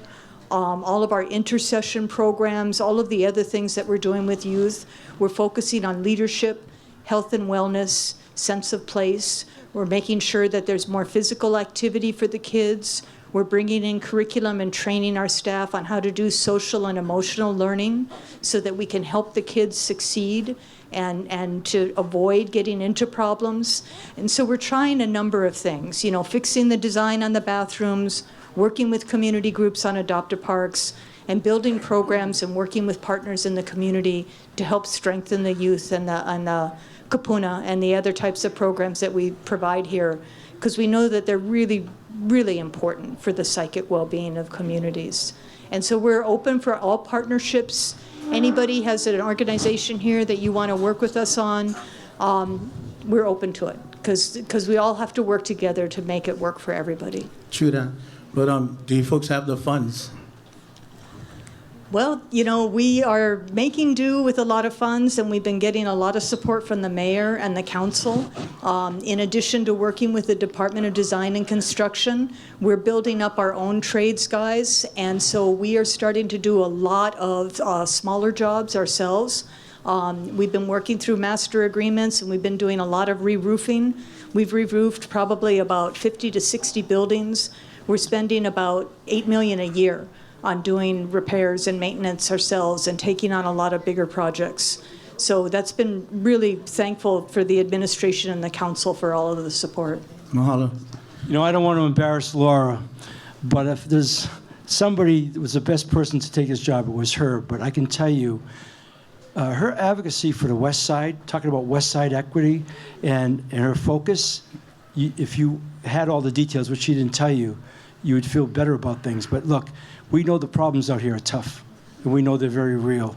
And that's part of the reason why we also wanted to start off our town halls out here tonight. We're trying to do everything we can, and you will see improvements. And we do, look, you're never going to have enough money, but we put money into Parks and Rec. I said earlier tonight, we do all these council district meetings, right? Every district is different, but there are certain common things that you hear. And one of the things we've learned over the past 2 years, over and over again, how people play, where they take their families, how they recreate, the beaches, the bathrooms, the grounds, all important across the island because people here work so hard. So we're doing everything that we can. We put more money in the budget this year than we ever have for Parks and Recreation. Hasn't yet quite proved yet by our city council, but we understand the priority of that. Thank you, Mayor. Thank you. And my last question is for Hui. For you folks up here, thank you for showing up. But if you truly, I'm not talking for Elva and Kapolei and all you guys, mahalo for you guys showing up, but I'm talking for our Waianae Moku community. If you guys truly love Waianae and say you love Waianae, then be a benefit instead of a detriment.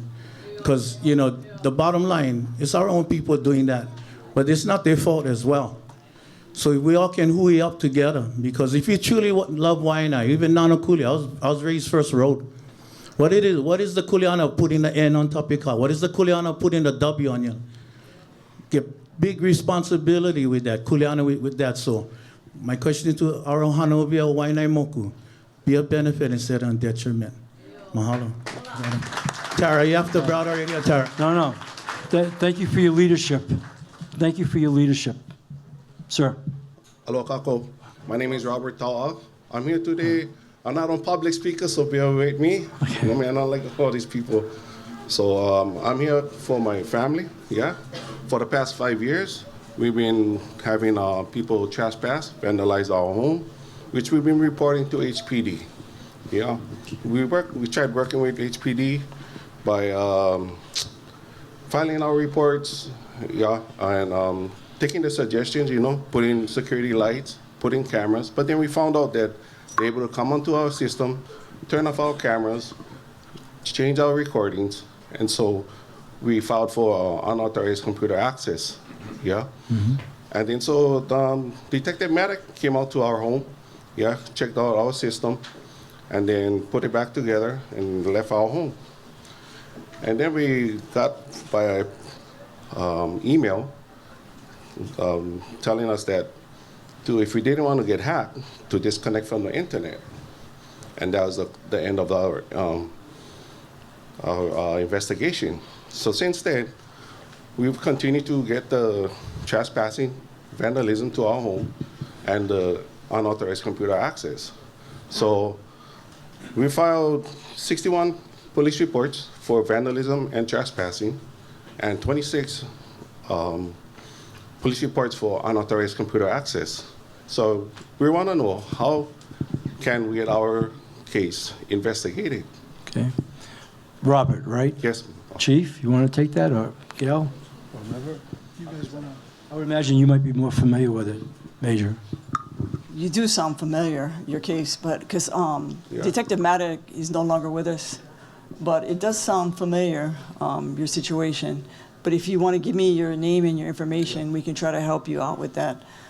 All I can tell you is that each time it's reported to us, we do investigate it to the full extent that we are able to do.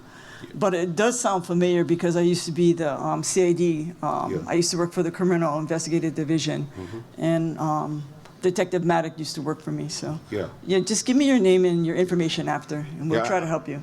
I mean, we've written to our representatives. We've been written to the mayor.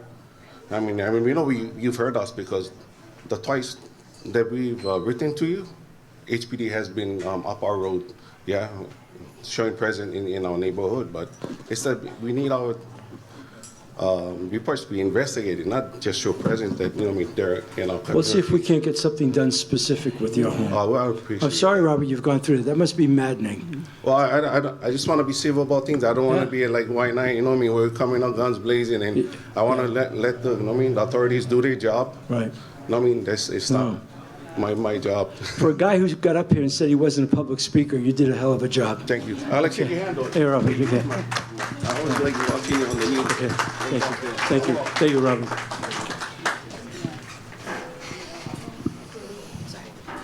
Aloha. Aloha, Tara Rojas. I have 3 questions regarding the landfill, the water, and the sewer. So I want to also include 2 quotes that I just heard tonight. One is from yourself, the mayor, where you said Red Hill changed everything, yeah? So I just came from a CRI meeting, the Community Representative Initiative, in which the Navy still refuses to show up, even though it's stated in the consent order, yeah? But number 1 is my question. Have you kept your promise to speak with the DOD regarding the landfill? Because I saw you at the Waiho. So I'm going to do my questions first. Yes, we did. And I have a 2-page letter from them.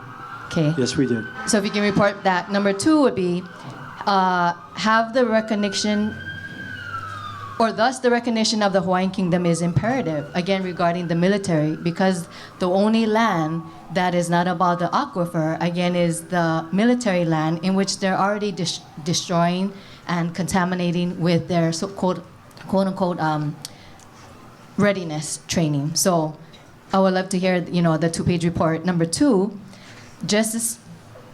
so how do we demand, coming from the CRA meeting that we just heard as right before this meeting, how do we demand that the Navy, the DOH, and EPA, they do their job on one in regulating, and that they do not reopen Halava Shaft so that we're going to have another repeat of 2021.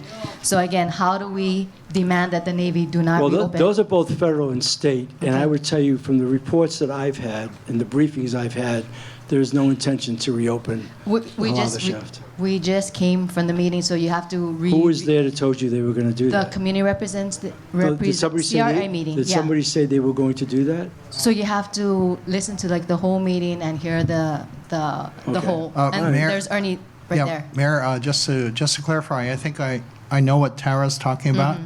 The Navy has publicly announced that they're going to reopen their Aiea Halava Shaft. It's not the Board of Water Supply Halava Shaft, which still remains shut off. But their plan is to put a treatment system which they've constructed and reopen that in the near future. So that's part of that. So that's regarding the landfill / water. And again, my last one is just regarding the sewer, the sewer fee increase. So I showed up at the last 2 town halls, the Salt Lake one, and I was the only one that showed up. The news and then, the representative have already left.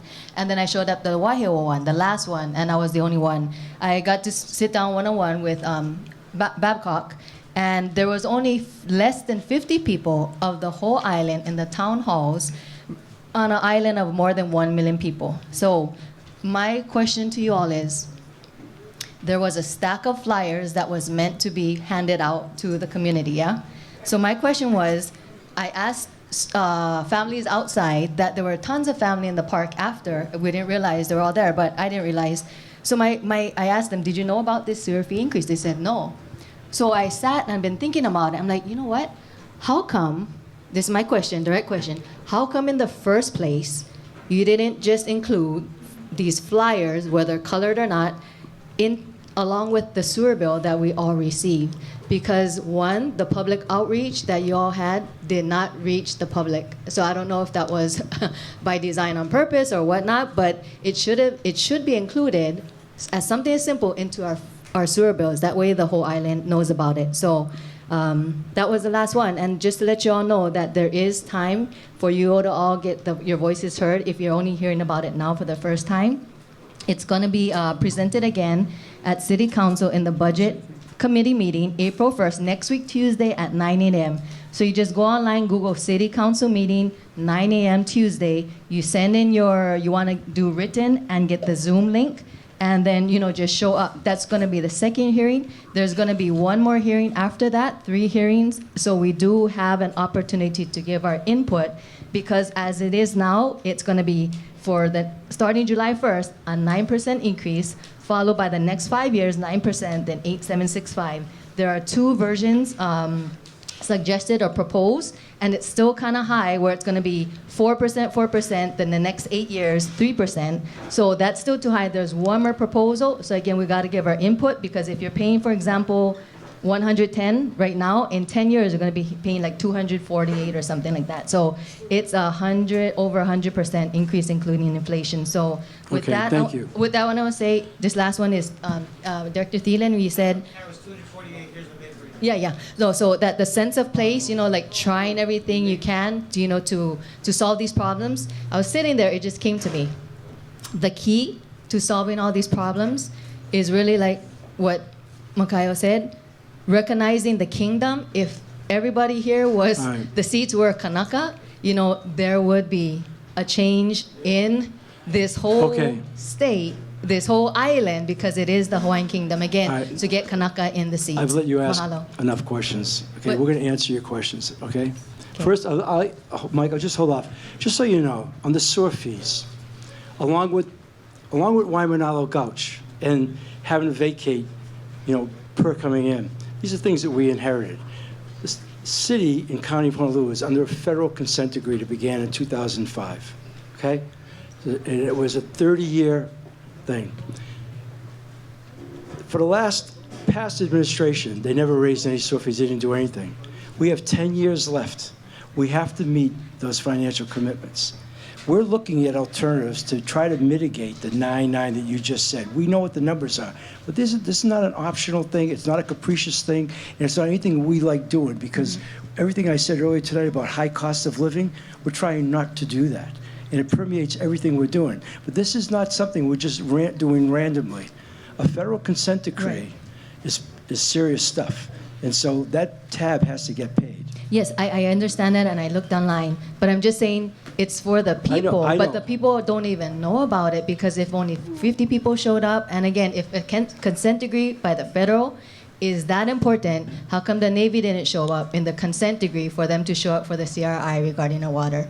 I can't speak for the Navy. I'm telling you what we're trying to do. Mike, is there anything that you want to add? Yeah, so it's really good information. Thank you, and I get the concerns. So I'm with the Department of Environmental Services. We, we're instrumental in introducing the bill at City Council to raise the sewer fee increases, which It's Bill 60, by the way. yeah, thank you. And which, by the way, we haven't raised sewer fees since 2016.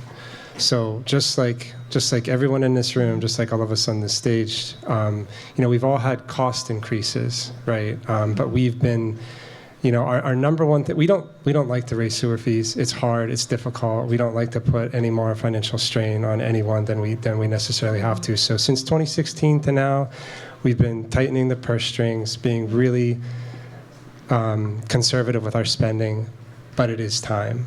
We have a really large construction program looming, as Mayor indicated, over the next 10 years.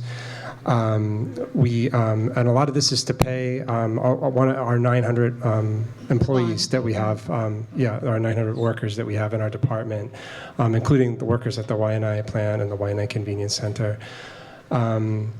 As far as, I can get into the details of more what the money's going to be spent for, but as far as public information goes, we've been at over 30 neighborhood boards. We had 9 sewer fee specific town hall meetings. We've had dozens and dozens of news stories on all the major outlets, including the city doing press releases. So we are open to more ideas on how to get the word out, and not to mention several presentations at the city council already, with more to come, as you noted.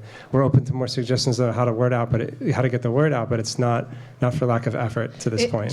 But how come you just didn't put the flyer with the sewer bill? That's it, simple, because one, I don't watch TV, I don't watch the news, I don't subscribe to the Star Advertiser, I don't follow you guys on social media. I happen to hear about it at Ewa Beach neighborhood board meetings. I don't know how many people here go to all the neighborhood board meetings, and the town halls, again, 50 people. Well, I appreciate your viewing habits and how you get your information. Mike, is it 100 million gallons a day? Yeah, 100 million. All right, so let me give you a perspective. Thank you very much. Thank you. Just hold off. I shared with you a piece of information tonight that maybe you never heard, and it related to the landfill.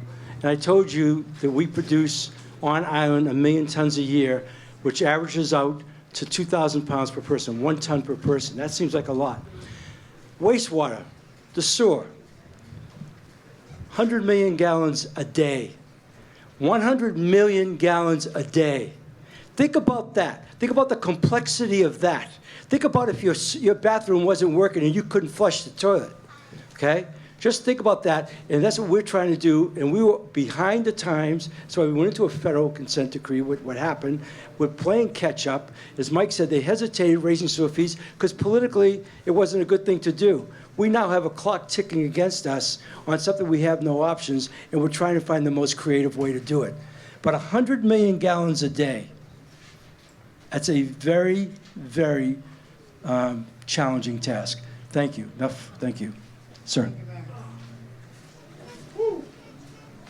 How you doing? Aloha. Aloha. My name is Ed Warner. I was born and raised right here, Nānākuli, right across the street, all my life. Family came into Nānākuli in 1933, so I kind of built in this. I mean, Mel, can I ask you a favor? Can you redo this building? Yeah, it's hot in here. It's hot. It's hot in here. First of all, I want to just thank each and every one for coming here. You know, you may get criticism from, but I'm not here. You know, when you, Act 73, I was a part of that, making them law. You know, the reason why I fought for Act 73 was the CD landfill, PVT. We don't have one landfill, we got two. Yeah. On the west side, right? They were gonna move across the street and continue another 80 years. But yeah, I mean, I've been through that. I know about the landfill. So I mean, I'm not here for... And you know, you did a really good job on that, and that's why I believe they're not going to repeal it, which is why we've been looking at alternative ways, because that law is going to hold. Yes. Thank you. Ernie, nice seeing you. John, I don't see my good friend Sam Moku. Where is Sam? Sam had to retire for personal family reasons. Hey, maybe I can take him golf now. You probably would. You know what? Sam would appreciate that. We're good friends. Yeah, I want to thank Joe Logan, our major. Thank you for everything that you guys do with all the high crimes on the west side. You know, I heard speed bumps coming up with HFT. You know, the reason why I fought so hard for implement some of the speed bumps where I live, it took three persons to get killed. And, you know, I just thank Ed Sniffen Transportation for implementing. You know, not everybody was happy about them. Maybe the ones that not happy is the ones that always driving fast. Yeah. I live on a highway all my life, 65 plus, right? I've seen the worst of the worst. You know, I want to thank Joe. Thank you for, you know, supporting me in bringing safety, you know, not only to our island. I want to thank Chief Ben out in the Big Island, the Kauai chief. So Ed, what's your question? Because we got a little bit more than 10 minutes left. Okay, my question is, why can't we all get along? Yeah, and be as one, Ohana. And that's why they're here. Yes. You tell me, you've been around a long time. You just said it, right? Yes. We've been out here 3 times as a team, the entire cabinet. I know the first time I came out, I was like, hey, yeah, about the landfill, this and that. But, you know, I come with Kapua Aloha. We're trying to get along with everybody. We came to that. We said we want to listen, and we've been doing that and see what we can do to help. So I got a question. If Waimanalo go down, leaves us with one landfill now. Yeah, it's a city landfill. Would things get diverted to come this side? Or the option is to look for another site?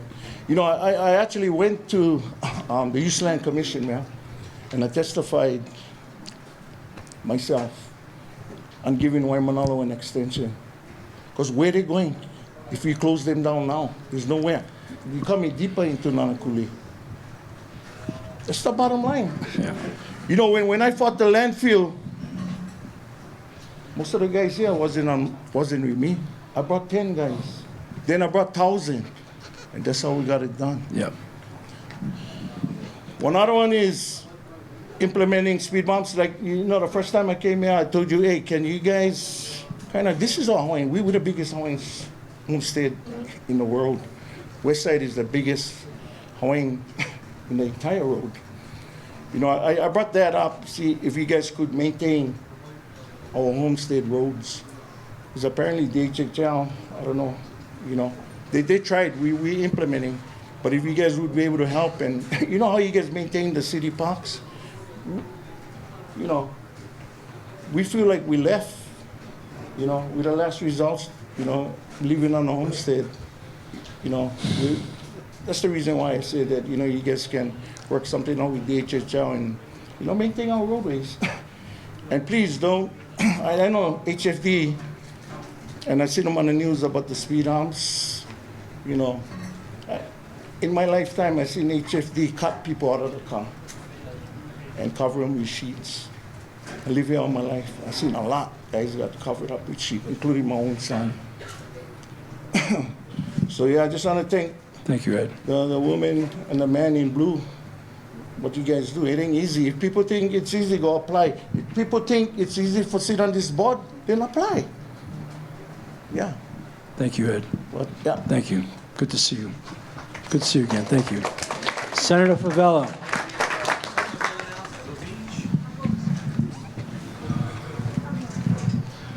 Thank you, Mayor. What I wanted to tell you, I know you was busy, and I know Chief, you was busy too. Thank you guys for what you guys did in Ever Beach. It wasn't HPD's fault. It was the guy who organized the organization's fault because he knew what he was doing.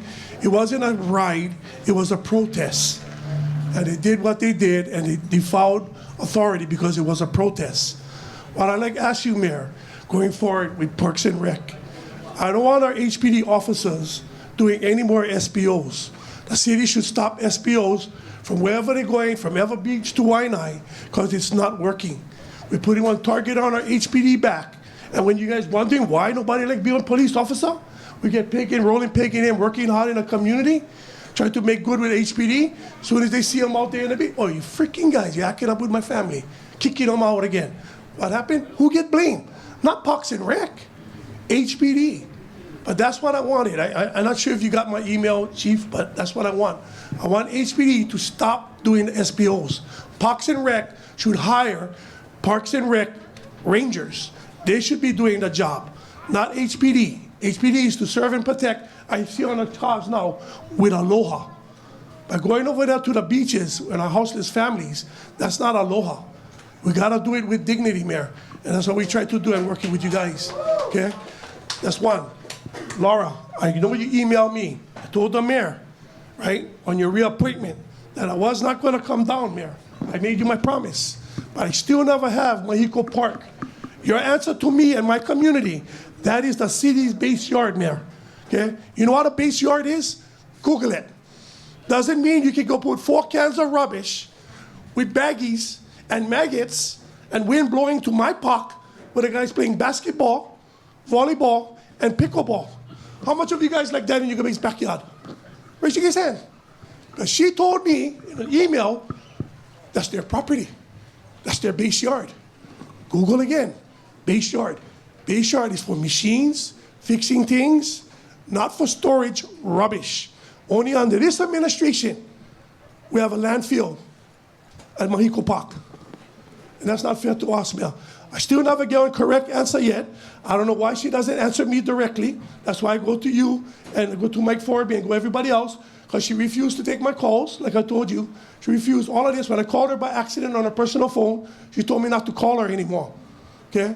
That's not what we need for a leader in the Parks and Rec, because the best thing we can do for us, Mayor, yeah, to have a parks director, even though I know you speak highly of her, Mayor, but she's not making you look good, because the best thing that we can do for everybody here on all the islands for parks is quality of life and make the parks clean so we can enjoy it. We have no place else to go, Mayor. Understood. Okay, All so right. that's my bottom line. I need Mahiko Park trash dump to eliminate it. The mopeds, golf carts, jet skis is still there. That's an historical building that got caught fire and went burned. It's not acceptable. My community deserves more than that. The people that built that is still alive. That's the plantation workers.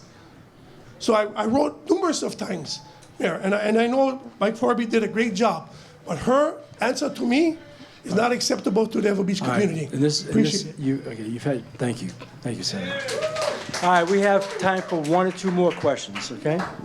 Go ahead. No, what I said was we have to get off the air at 9 o'clock, and I would stay.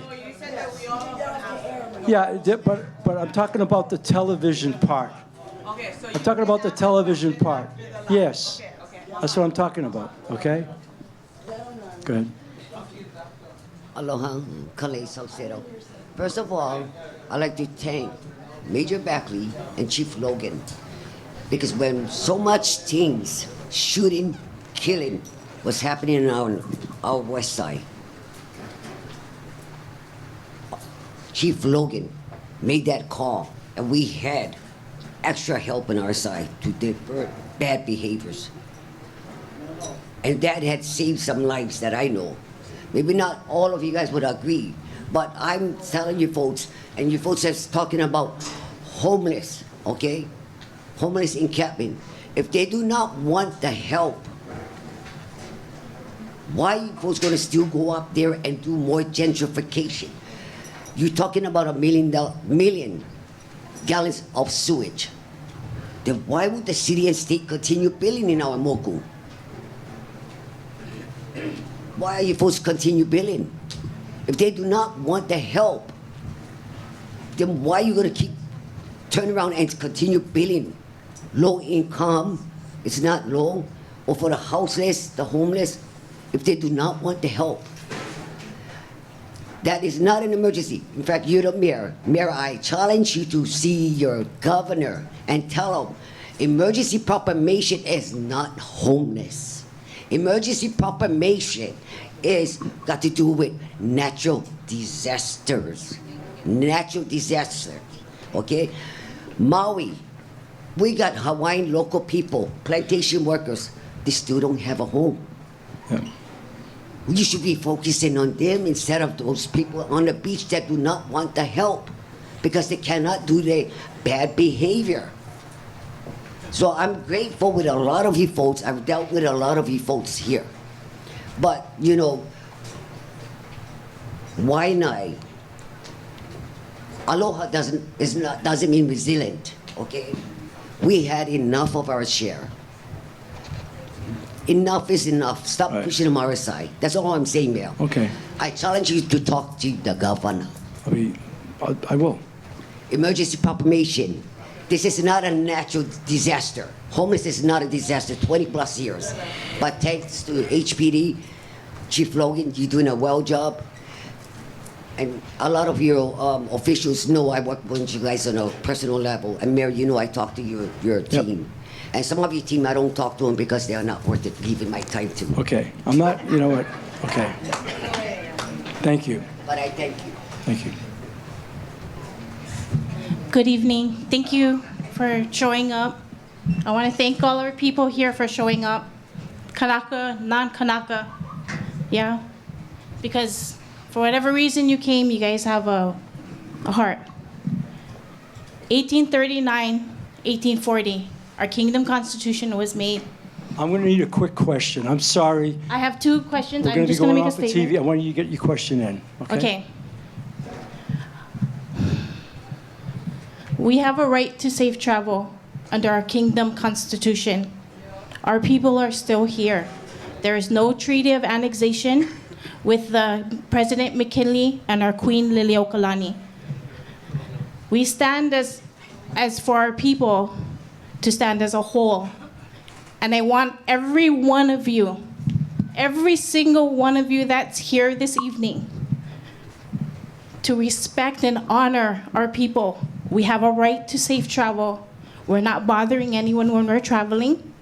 Furthermore, I would ask that you guys respect and honor the families of the LCAs and that we're on our land, our own allodial titles, written by Kauikeoli, which is my grandfather. And I say this not for myself, but for every single one of us that has been ousted out of our lands over and over many generations. If you wonder why our people are the way that they are, it's because we have nowhere to lay our head and they're fighting for a battle just to survive.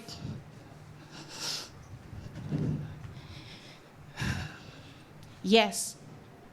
I ask two things: that you honor us as people, and if we have a right to safe travel, and that we not be targeted if we have kingdom plates. The second thing I ask is that we honor the original allodial titles, because every time someone purchases a property, they have a full disclosure of who the true owners are. Thank you. Thank you. All right, with that, just hold on a second, because we're going to sign off of television, and then we're going to be here. About the DMV operations, that's all. Well, you can go second after her. How much time we have? A minute? These people come in front of me We, to respect the Hawaiian. they did? No, All right. I was here since before we started, long before we started. Go ahead. Yeah. Just Aloha mai kako. I appreciate everyone for coming out. It's got to be a Love you, quick, Uncle Ernie. quick question. Yeah, I would just like to inform everyone, including everyone else in the room, that we are filming a new featured film that follows 3 timelines. It follows the rich and abundance of the Hawaiian monarch and the overthrow, the industrial agriculture and where they derive their power, and then our present day dilemma and where we expect to see it go from here. So please participate. Thank you. And you can see the Hawaiian Kingdom if you would like to do that. Thank you Mahalo. very much. Thank you. All right, I just want, nobody has to leave. Not everybody here is going to stick around. I'll stick around a couple other people because we said we'd answer your questions, okay? But I want to thank all of you for being here tonight before we sign off. And I appreciate the spirit of this community. You know, it's not easy. If the simple things we would do, I can only ask for your understanding of that. The issues we're trying to take on are very complicated. In many cases, have been in place for a long time. Tough problems, but I can promise you we're addressing it. Okay, so there'll be time for you to answer questions. We're just going to say goodnight to our television audience, okay? Thank you. Hello, my name is Suzanne Kiave, and I live in Makaha. And my question is, what can we do to streamline the DMV? Because prior to COVID-19, you could just stand in line and wait your turn. And because of COVID-19, then we had to make appointments and all of this. And now we're back to making appointments. It used to be standby. You could stand in line and stand by if there was room. So even now, we are still having to make online payments. That's why I wanted to know what's the procedure for that, and why is it that we cannot just stand in line? All right, and we're going to answer that. And then here's what I'm going to suggest, that our team is free to go. If any of you have a question, you know who you might want to, because I'm not going to keep them here any later. Most of us have an hour commute back to town. But Kim, you answer that, and then it'll just be free form on the questions. Thank you. Which is what we've always done at all the town halls, by the way. Thank you so much, Sarah. You're welcome. Kim. So the reason why we have appointments is we're trying to manage the workflow and not incur additional wait time for all of our customers. So that is the primary reason for appointments. We offer walk-in service. And what we're saying is that if you walk in and you don't have an appointment, then you will go into a walk-in queue. And if we have no-shows, which we do, then we will fit you in as soon as possible. But service is not guaranteed, and we're not sure of how long you're going to wait, which is why we always encourage appointments. And we do prioritize appointments first. Well, we went there, and I said, well, I just don't want to go through the password and all of that and going online to make the appointment. So I went there today. We said, can I make an appointment? We're trying to follow the rules. Can I make an appointment? No, you have to go online and make the appointment. Yet there were 3 people in that office and no one was in there doing business. And I think it's a public building serviced by paid public people that they should be available for the public, especially on the Waianae side. Because driving downtown, because I've been downtown and dealt with companies, you know, that down there. But I think that it's not a logical explanation as to why we only have to be serviced through getting online appointments. So as I mentioned, you are able to walk in, and we will provide service as soon as we're able to. No, I was told we are not taking transfers today. That's all I'm saying. Okay. That's Okay. Thank you very much. All right. So, guys, everybody's free to go. If you want to hang around, you can. No more questions to the group, more to us as individuals, okay? Sorry. Aloha. Okay.